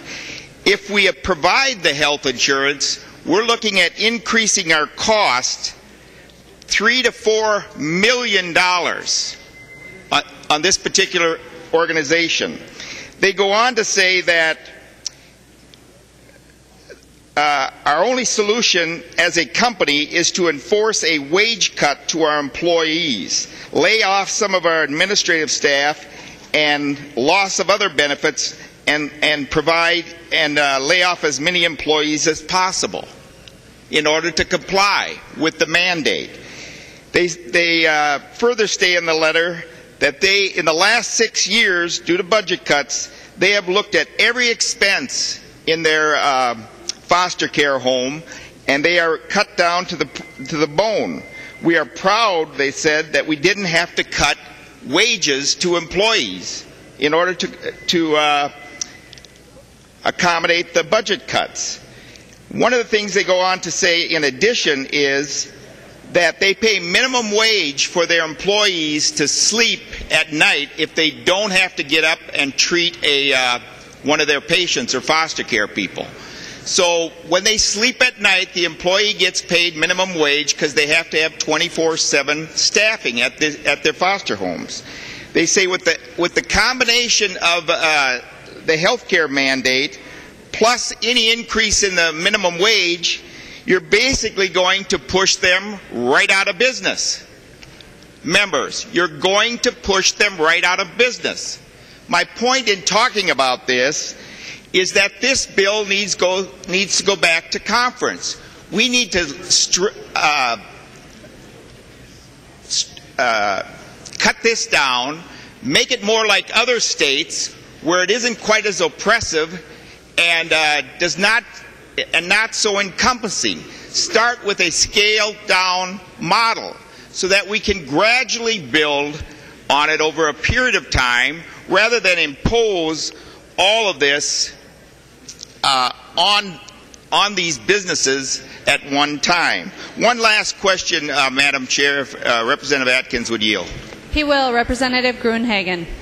Is there any way that a company can apply for a waiver from this, if similar to what has happened on the federal level, where companies have applied for waivers because of financial hardship? Is there any type of waiver program in the exchange bill? Representative Atkins. Thank you, Madam Speaker, and thank you, Representative Gruenhagen. Better yet, they don't have to participate in the exchange at all if they choose not to. Representative Gruenhagen. Okay, thank you for that, but they're still under the mandate. Okay, with that, I'll stop for now. The member from Hennepin, Representative Uglum. Thank you, Madam Chair. I rise in support of my good friend, Representative Jim Abler, to urge that we send this back to conference committee. My point is, if you can't satisfy Abler with all the work that he has done, and as moderate as he has been, all the points that he brought up were very good. We are dealing with one of the biggest issues this whole session. $138 million in the biennium. We cannot afford, as representatives of the people, to do a bad job on this bill. How hard is it for us to go back to the Senate, go back to conference, and say we want some items fixed on this? And how prudent is it?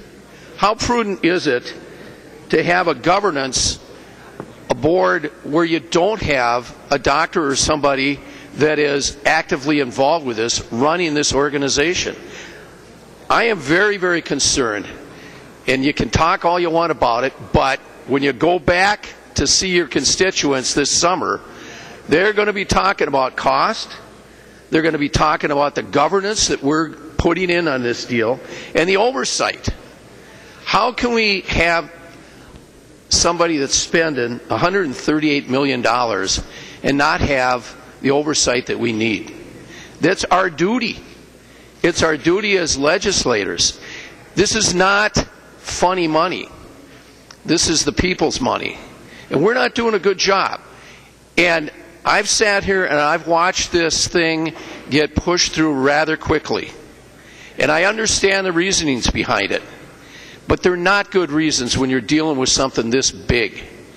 So we go back to conference committee, like Representative Abler says, and try and do a better job. Because this is simply too big not to do a good job on, and it can be better. Thank you, Madam Chair.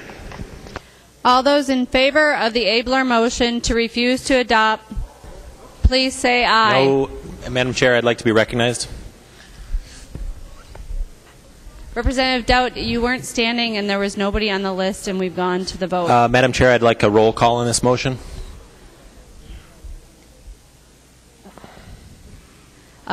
Representative Doubt, I'm sorry, you're too late because we're in the middle of a vote. All those in favor, Madam Speaker. After the vote, you can make a motion. All those in favor of the Abler motion, please say aye. Aye. Those opposed to the Abler motion, please say no. No. Division, Madam Speaker. A division having been called.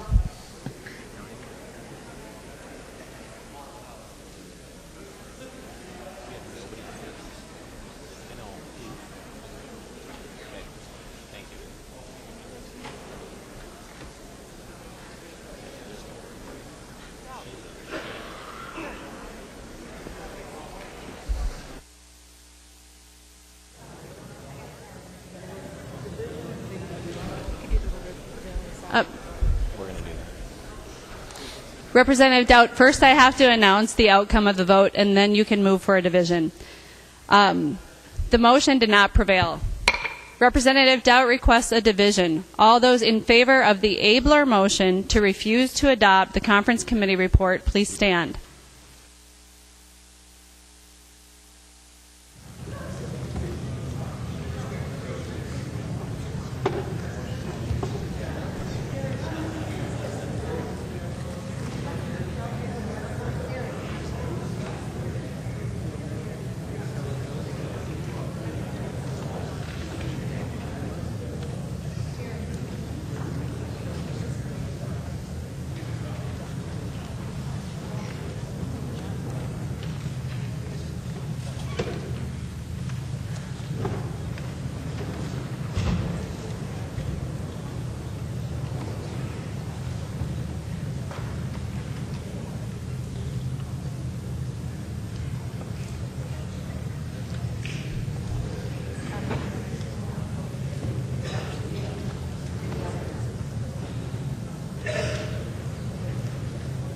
You may be seated. Those opposed.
There being 64 ayes and 69 nays, the motion does not prevail.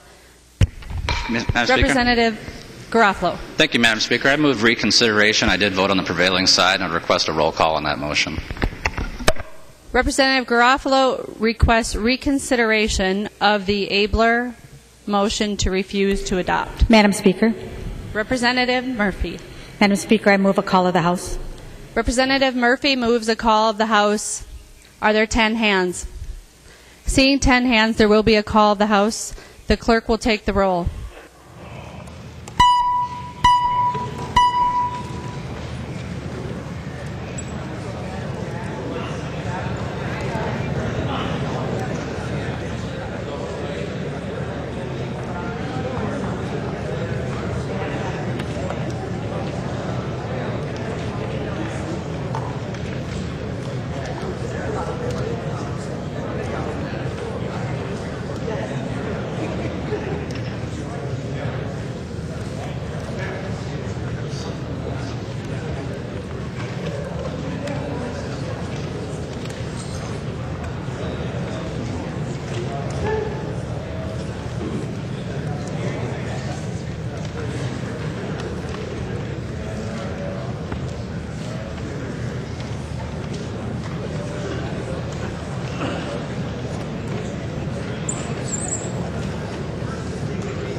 So a motion on the motion for reconsideration. Everybody's here. So. Representative Garofalo. Thank you, Mr. Speaker. Point of parliamentary inquiry.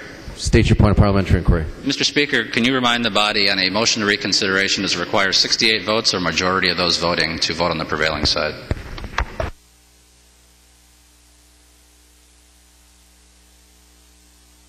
Majority of those voting. Thank you, Mr. Speaker. Representative Dowd. Thank you, Mr. Speaker. I move that further proceedings under the call of the House be lifted. Be suspended. Sorry. Thank you. I'd like to rise and speak in favor of this motion to reconsider.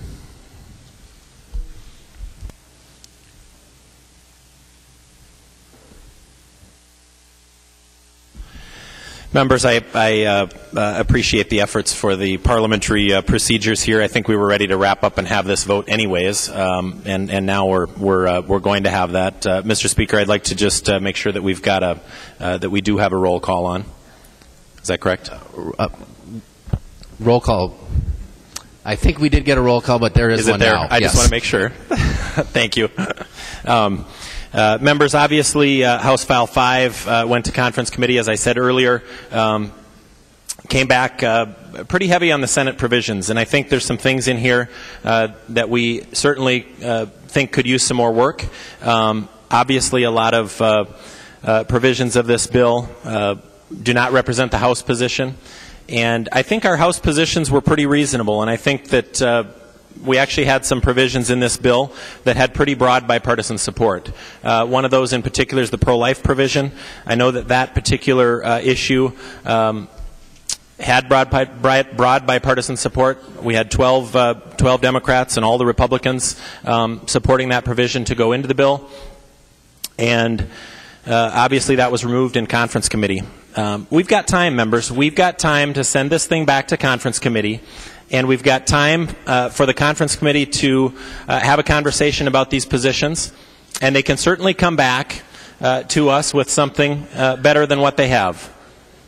And I know that they did a lot of work, and I certainly want to appreciate the work that our members did on the conference committee to represent our positions, but unfortunately, in this one, the Senate prevailed.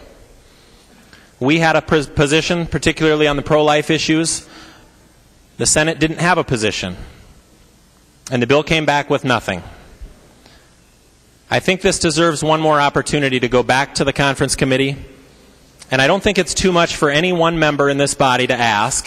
And for those of us that particularly voted to support that amendment and put that provision into this bill, I don't think it's too much for us to ask that those provisions, being that there wasn't a Senate position, stay in this bill.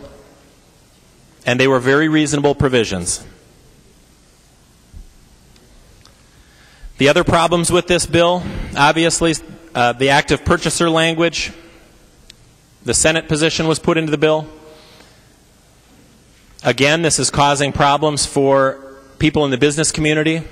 We had hoped to gain support of the business community to support this bill. Unfortunately, this bill doesn't meet the requests that they had given us in the letter that was distributed on the floor when we originally debated this. So we've got an opportunity, members, to send this back and make this bill better. This is the biggest piece of legislation that we've passed out of the House this session. It certainly is going to affect many Minnesotans and potentially for years to come. We want to make sure that we get this right, members. And I know many times I was asked, when I took this position as minority leader, how we were going to work with the majority. And I said that I looked forward to rolling up my sleeves and really working in a bipartisan fashion to come up with legislation that was going to be good for Minnesota, that was going to make Minnesota more competitive, and really improve the job creation market in Minnesota. Those were my priorities. But I also said when people asked me that question, I said, more importantly, we right now are in a position where Democrats control all of state government.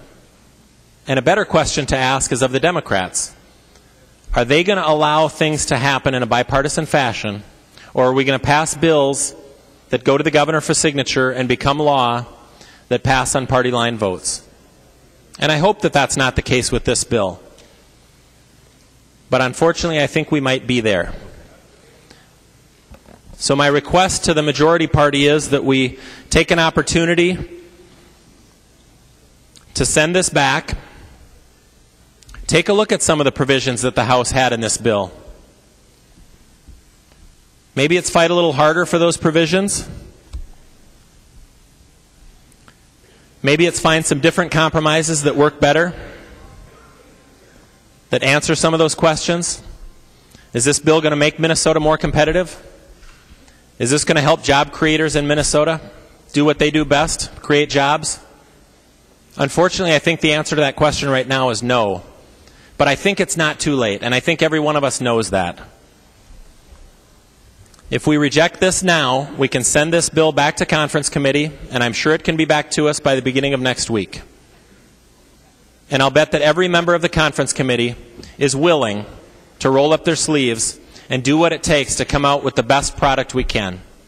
So I'm going to ask you on this motion, let's take an opportunity to do what's right and send this bill back. So I'll ask you to vote. I'm going to You want them to vote green. Okay. Yes. Mr. Speaker, why don't you clarify for us on the motion to reconsider? Obviously, I want this bill to go back to conference committee. If you can clarify for us what the green and red votes mean. So the motion before us is Representative Garofalo's motion to reconsider the vote whereby the Abler motion to refuse to adopt the conference committee on House File 5 did not prevail. So a green vote would be to reconsider that vote, and then we would, if that were to prevail, we would go back and re-vote on the Abler motion. A red vote would be to not reconsider and to move forward. Sounds good. Thank you, Mr. Speaker. All right, the clerk can take the roll.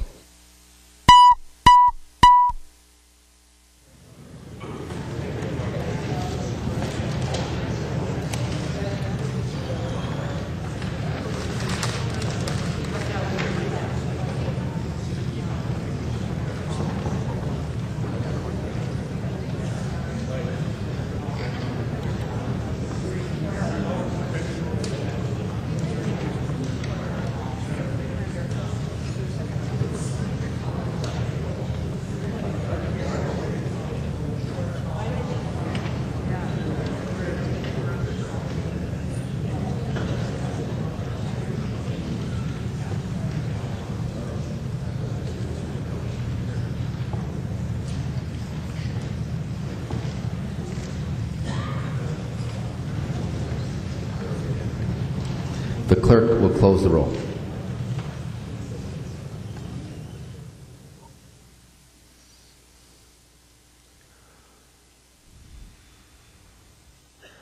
There being 65 ayes and 68 nays, the motion does not prevail.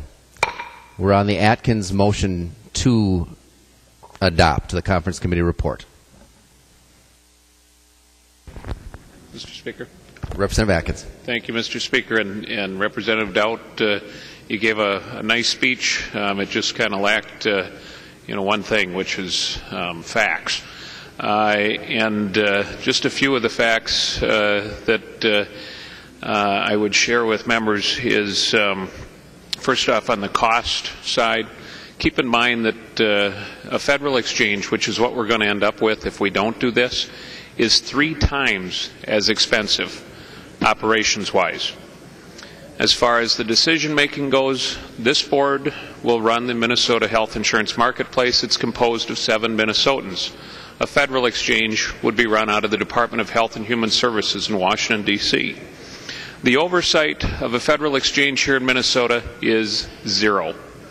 The oversight of a Minnesota health insurance marketplace here in Minnesota is the Department of Commerce, the certification requirements, the Health Insurance Board, the Legislative Auditor, the Legislative Oversight Commission, and then the natural or the typical things that the executive branch and the legislative branch have in terms of their ordinary powers. As far as privacy issues, if it's a federal exchange, the control that we have over private data is 0 if it's run by the feds. Here in Minnesota, we have 4 pages of provisions crafted by Representative Holberg and Representative Simon. And then we failed to note a couple of things, Representative Dowd, and that is with the MCHA assessment that currently taxes Minnesota businesses $150 million a year, that goes away as a result of this. So even though this marketplace costs about $56 million to run, which will be paid for through the fees, it causes $150 million a year in taxes on businesses to go away as well. And finally, we just got a report about a week and a half ago from the Department of Health that talked about $150 million of uncompensated care that occurs annually here in Minnesota. And as a result of the exchange going into place, that uncompensated care will go away. So that's $300 million. That's impact on the business community, on insurance carriers, not to mention the fact that the average Minnesota family is anticipated to save over $490 a year. Finally, we saw what happened when Governor Romney did this in Massachusetts. All across the country, health insurance premiums were going up for individuals 13%, for families 14%. And then the New York Times took a look at what the impact was in Massachusetts. And what they found was that in Massachusetts, where they did this same sort of approach, the average individual saved 21% on their health insurance premiums, and the average family saved 40% on their health insurance premiums. Competition works. It's what the Heritage Foundation and Governor Romney and President Obama, it's the one thing that everybody's agreed on at different times in history, but they've all come to agree that competition works. It drives down prices, drives up quality. It's a good thing to do, and I'd appreciate adoption of the Conference Committee's good report. Representative Zellers. Thank you, Mr. Speaker. Has a roll call been requested on the adoption of the Conference Committee report? One has now. Seeing 15 hands, there will be a roll call. Thank you, Mr. Speaker. And for now, Representative Atkins, I just have one question, and it was actually a discussion we had in Commerce Committee about the active purchaser model. And I believe in your tenacity. I watched it on some of the liquor bills and some of the other things that we've worked on when it comes for fighting for the House position and the authority that we as House members have over the lower house. And I'm just curious if you can walk me through the rationale of the Senate. I know it'll be a little bit of a difficult trip because we just don't think like them, but how we lost that provision, because you just gave an impassioned speech about competition and why it's a good thing and how it's important for this bill, and yet one of the things that is the most probably genuine part of the competition that everybody qualifies gets in. So if you could help me with that, Representative Atkins, if you would yield, Mr. Speaker. He will yield. Thank you, Mr. Speaker. Representative Atkins. Representative Atkins. Thank you, Mr. Speaker. Thank you, Representative Zellers, for that question. I don't speak Senate, but I'll do my best to channel their thoughts on that provision.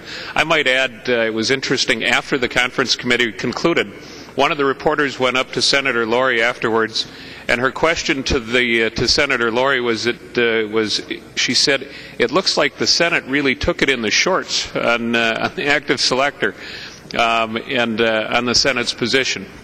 And I kind of wish she hadn't said that because it made it look like the House had prevailed perhaps too much. But we got what we needed, Representative Zellers. The key provision to me was to make sure, and I think to the House conferees and to most folks looking at this, outsiders looking in, is you've got to have at the outset a guarantee, if those criteria are met, that carriers will be able to offer products. I heard from the carriers repeatedly in the 3 days of the Conference Committee that they needed a guarantee if they met that high criteria, which they expect to meet, I might add, that they would be able to sell their products, that they would make the investment in the IT infrastructure. Once I heard that from so many of the carriers, Representative Zellers, I knew what we needed, and it was a hard slog to get Senator Lori and the Senate conferees to give that guarantee. But as Senator Lori eventually said, and he noted reluctantly, that they were willing to take that provision from the House language that provided that guarantee. Representative Zellers. Thank you, Mr. Speaker. And although I like the third of a loaf or a quarter of a loaf, Representative Atkins, what happens in 2015? Do we have the assurances that they will, once they qualify, won't be kicked off later on?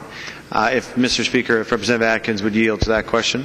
He will yield. Representative Atkins. And thank you, Mr. Speaker, and thank you, Representative Zellers. Actually, Representative Zellers, I think it actually gets better in 2015. The active selector, and I've actually looked all across the country, and the example that I used about 5 minutes ago relative to Massachusetts, where they saw significant, 40% reductions in health care premiums in Massachusetts from 2006 to 2009, according to the New York Times article. They had an active selector model. My biggest concern, though, was the initial connection, the IT infrastructure, getting those carriers to make that connection to this marketplace. And I think we give them that in 2014. By letting them connect, they've got to meet that criteria. They've got to, and they'll know that they're going to get some plans in. Once they do that, though, I think they're going to want to stay there, just like they did in Massachusetts, where we saw very, very vibrant competition that drove up quality and drove down prices. Representative Zellers. Thank you, Mr. Speaker. And Representative Atkins, but we still didn't get the could they be kicked off in 2015, and that's my concern. The model, if you're in and you are able to stay in, but if you can be kicked out later on, there's no assurances to the plans that they will be allowed to stay in.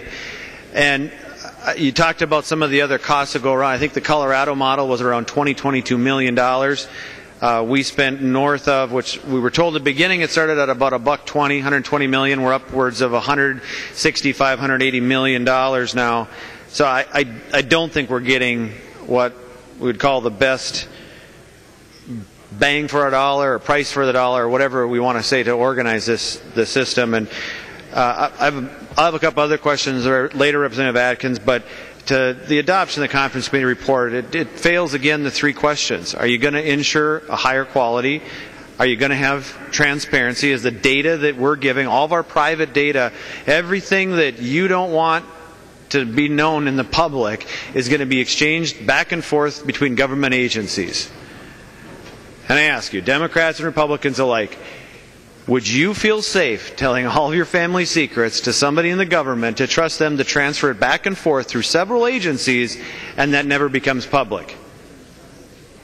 If you agree, I'd like to show you a story about a gentleman who worked over at the Department of Natural Resources that got himself in a whole mess of trouble for looking at all kinds of private data. Those guarantees still aren't in this bill. It's still not going to save the money that we've been promised. And again, at the end of the day, are we going to cover every Minnesotan? Is there a guarantee, is it black letter law in here that we are going to cover every single Minnesotan that doesn't have coverage now? If the answer is no, I don't know how you can vote to adopt the conference committee report. Thank you, Mr. Speaker. Representative Albright. Thank you, Mr. Speaker. I rise in opposition to this bill for a number of points. And you've heard me talk in committee about a number of points. I talk about governance based upon my experience in the business marketplace. I'd just like to talk a bit about this from a governance standpoint. We don't know and we don't have the expertise on the board that we need. As I've heard the conversations from the conference committee come out, this is an academic posture that doesn't have real-world experience. And I just don't understand why people are so afraid of having people that have experience in this realm to be afforded the opportunity to speak and to discern and to provide leadership to this board. If it weren't so funny, I'd be crying. It doesn't make sense. What are we afraid of in providing the vast majority of the people that are going to be provided with the medical assistance that they need within this program, the opportunity to be guided by the people, the very people that have the expertise to discern?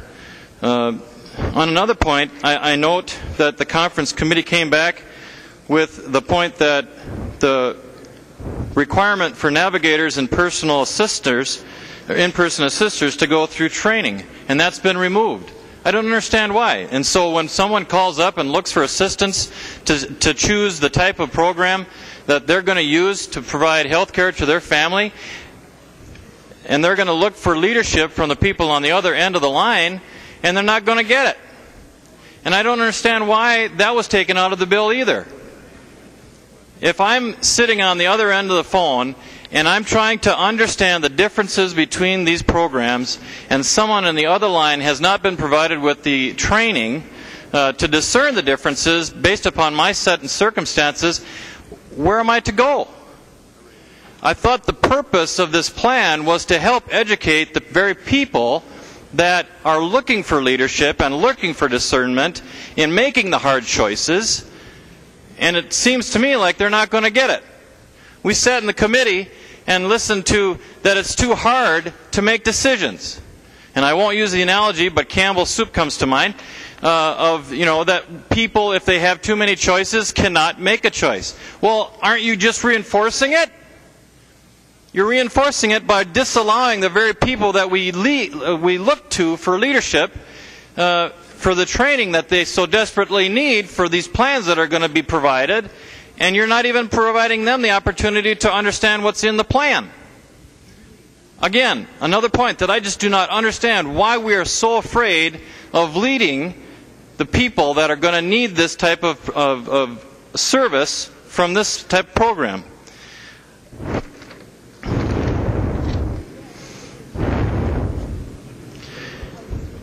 I look at the surtax on here, and Representative Atkins, I appreciate the vernacular, the 3.5% surtax premium charge withholding what you have, but it is a tax, and it's going to be to the detriment of the very people that are going to be paying the premiums, because you know that this is going to go right through and be added to the cost of the people that are using the program. That's my opinion. That's what I've heard from others. I just don't understand why we are costing and denigrating and putting the cost on the very people that don't need it any more than they already pay. It doesn't make sense. This bill went from bad to ugly. It didn't make sense before, and it doesn't make any more sense now. I just don't understand, as stewards of the state of Minnesota, what business we're doing trying to pass this off as a good piece of legislation.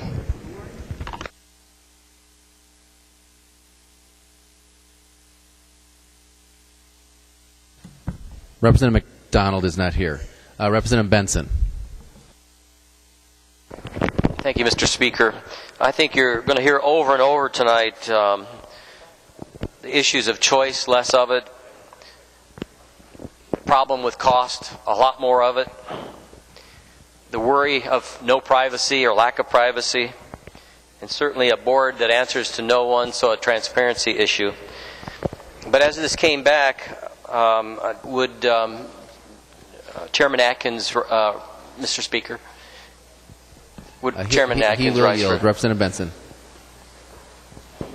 As this came back, even something more worrisome, and that is, with the actor purchaser language changed, it would appear that at least the first year, anyone who wants to be part of the exchange can apply and be part of that as long as they meet the certification requirements.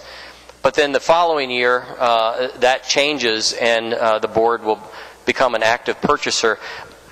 I wonder, Representative Atkins, if you can give us some clarification in terms of, there's about 11 providers in the state right now. Let's say 6 of them decide that they want to be part of the exchange, can offer the plans.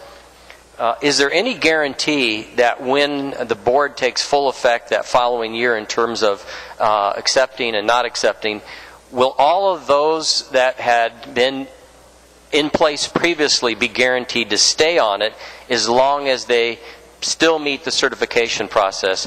Or can they just decide that we only really want 4 because of what we've heard before? We don't want to give too many choices.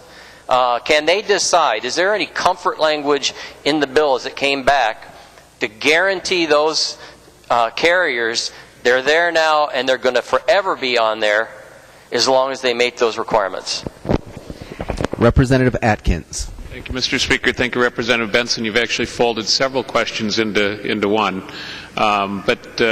First off, there is the guarantee for 2014. Then 2015, there's the selection, which I've sort of described analogous to applying to get into a particular college or into a selective situation. But to you and to Representative Zellers, I would say you don't want to guarantee that a plan or a particular product will always be there. If in fact that particular plan isn't very good, I don't think that you want to guarantee that it's always going to be around. And the point of, and by the way, the question came up in the conference committee. I'm sure Representative Abler would verify it, or the other conferees would as well. That we already have, if you've got a plan, we've got a process in Minnesota. If that plan is no longer offered, if you're going to move on from plan to plan, that you'd be able to follow that ordinary process. Nothing is going to change with respect to that. But I do think that board should have the opportunity to not allow in plans just because they made it the previous year. They go out with an RFP seeking good plans in the following year. That doesn't necessarily guarantee readmission. Representative Benson. Thank you, Mr. Speaker. And members, so we could have carriers spending literally hundreds of thousands, maybe even millions of dollars, jumping through the hoops required to make certification, make it in this first year, be part of the plans that are offered through the exchange, and then the following year, even if they still continue to meet that certification, be dropped. So what comfort, if I'm the carrier that wants to be part of this, do I have to spend all those dollars to jump through that hoop to make it in there? Again, just making it much more difficult. an already difficult economic climate for these companies to exist. Now we're going to impose, and it's been said, the 3.5%, and maybe it'll go down, maybe it won't. It'll all depend on how many people that we're going to get to go through the exchange. But folks, they're looking at their bottom line, and they're making determinations whether or not this is something they want to invest in. This absolutely cannot be helpful. Just on that alone should be the reason why we would decide to send this back. Thank you.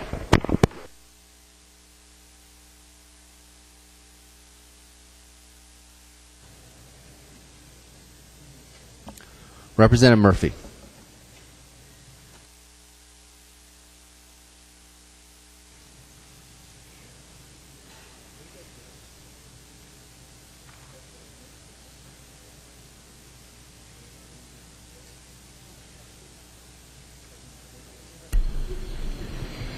Thank you, Mr. Speaker. I'd like to move Rule 1.50 or move suspension of Rule 1.50, allowing the House to meet past midnight. Seeing no discussion, all in favor of the motion say aye. Aye. All opposed, no. No. The motion prevails. Representative Murphy. Thank you, Mr. Speaker and members. I move a recess until 9:30 p.m. Representative Murphy moves a recess until 9:30 p.m. Representative Anderson. Mr. Speaker, members, Representative Murphy, can you tell us why we're recessing when we're in the middle of a debate of a bill that it's pretty significant of what it means to the state of Minnesota? Representative Murphy. Mr. Speaker and members, this is an important piece of legislation, and there's important work to be done in committees, and we're going to recess, do some committee work, and come back. Representative Anderson. Thank you, Mr. Speaker. And Representative Murphy, can you tell me why you would want to have the debate of this bill done at 9:30 at night? If I remember correctly, back in January, you were very concerned about having transparency and sunshine in government. And yet here you are saying we're going to delay this because you don't want to have the people hear the concerns that are involved with this piece of legislation. Representative Scott. No, Mr. Speaker, I had asked her to yield. You didn't ask her to yield. I'm asking her to yield now, please. Okay, Representative Anderson asked Representative Murphy to yield. She will yield.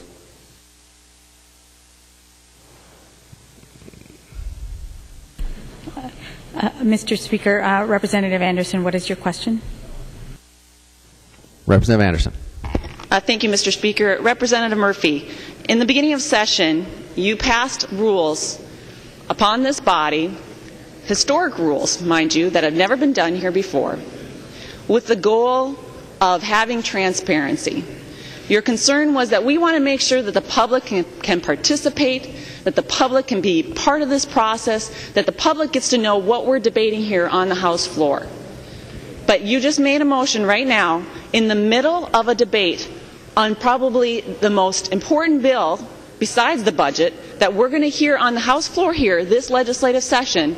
You said, no, we're going to delay it. We're going to wait until 9:30 at night when it's dark outside, when parents have probably put their kids to bed and are just trying to work through a couple of things, maybe wash up the dishes, and don't have time to figure out what this means for the state of Minnesota.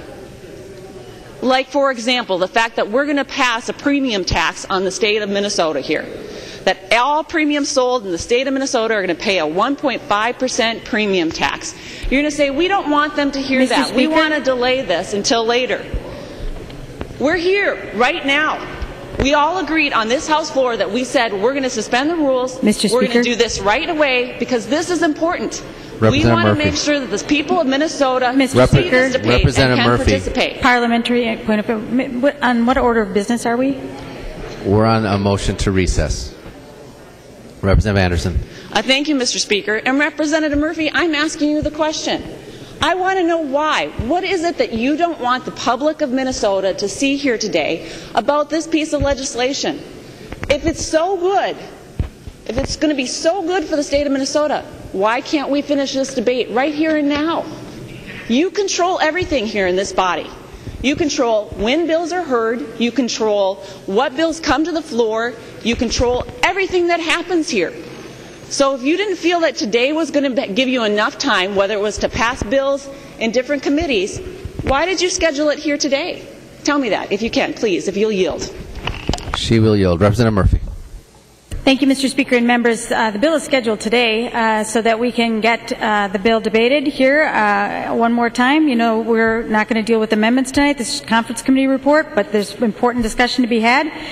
But we also have important discussion to do in committees where the public will be the public can testify and participate.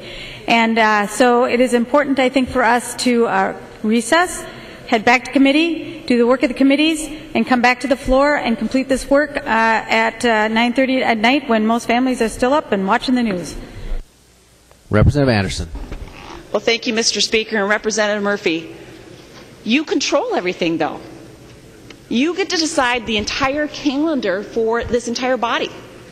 You in particular, you and the Speaker decide when bills get taken up on the House floor. Through your committee, you have control over all of this. You set Members, the motion to as recess well. isn't debatable. Mr. Speaker, I'd ask for a roll call, please. A roll call has been requested. Seeing 15 hands, there will be a roll call. The clerk will take the roll.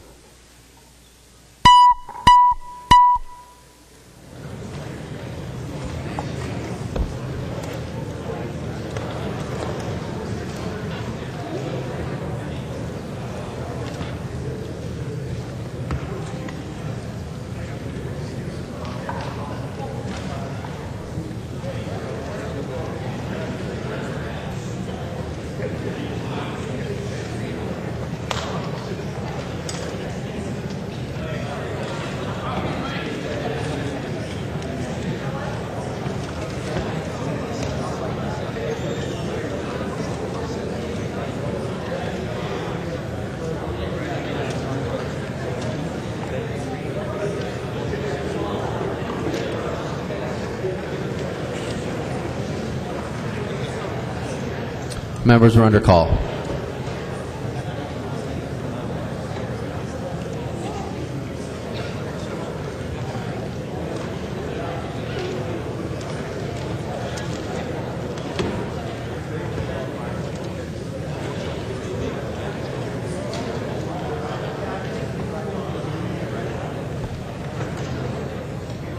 Representative Murphy.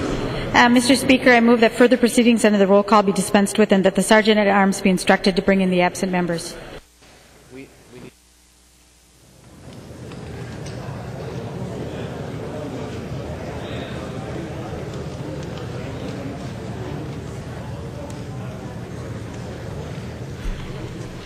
And Mr. Speaker. Representative Murphy. Thank you. I move all those excused, not excused from that one. So Representative Murphy moved that those not voting be excused from voting. All in favor of that motion say aye. All opposed no. The motion prevails. The clerk will close the roll. Division.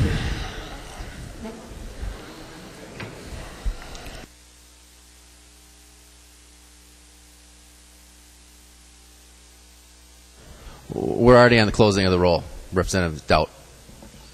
We're already to closing the roll. I'm calling for a division on the motion to close the roll. Not to close the roll, but to excuse those who are not voting. Right, but we've already moved on to closing the roll. We actually haven't. I'm calling for a division on that last vote. I asked the clerk to close the roll. I actually asked you, Mr. Speaker, for the division before you did that. Mr. Speaker, I think with all due respect, we need to respect the rules of this House. We did, and Representative Doubt, you didn't, but we can have a division on that if you want. Thank you, Mr. Speaker. So we're having a division on the motion to suspend those from not. Well, basically, we're having a motion on the people that are sitting in their chairs and haven't voted to suspend to allow them not to vote. So the clerk will call the division. All those in favor, please stand.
There are 72 in favor, so the motion does prevail, and the clerk can close the roll. I've already called the vote, Representative Dowd. The clerk can close the roll. You weren't standing when the clerks were taking the division, Representative Dowd. So you can't change that now. We've already called the vote. I'm not changing my vote on the division. I'm changing my vote on the board right now. You haven't called the vote. The board wasn't closed. I'd like to change my vote. All right. Dowd votes aye. So there being 73 ayes and 56 nays on the motion to recess, that motion prevails.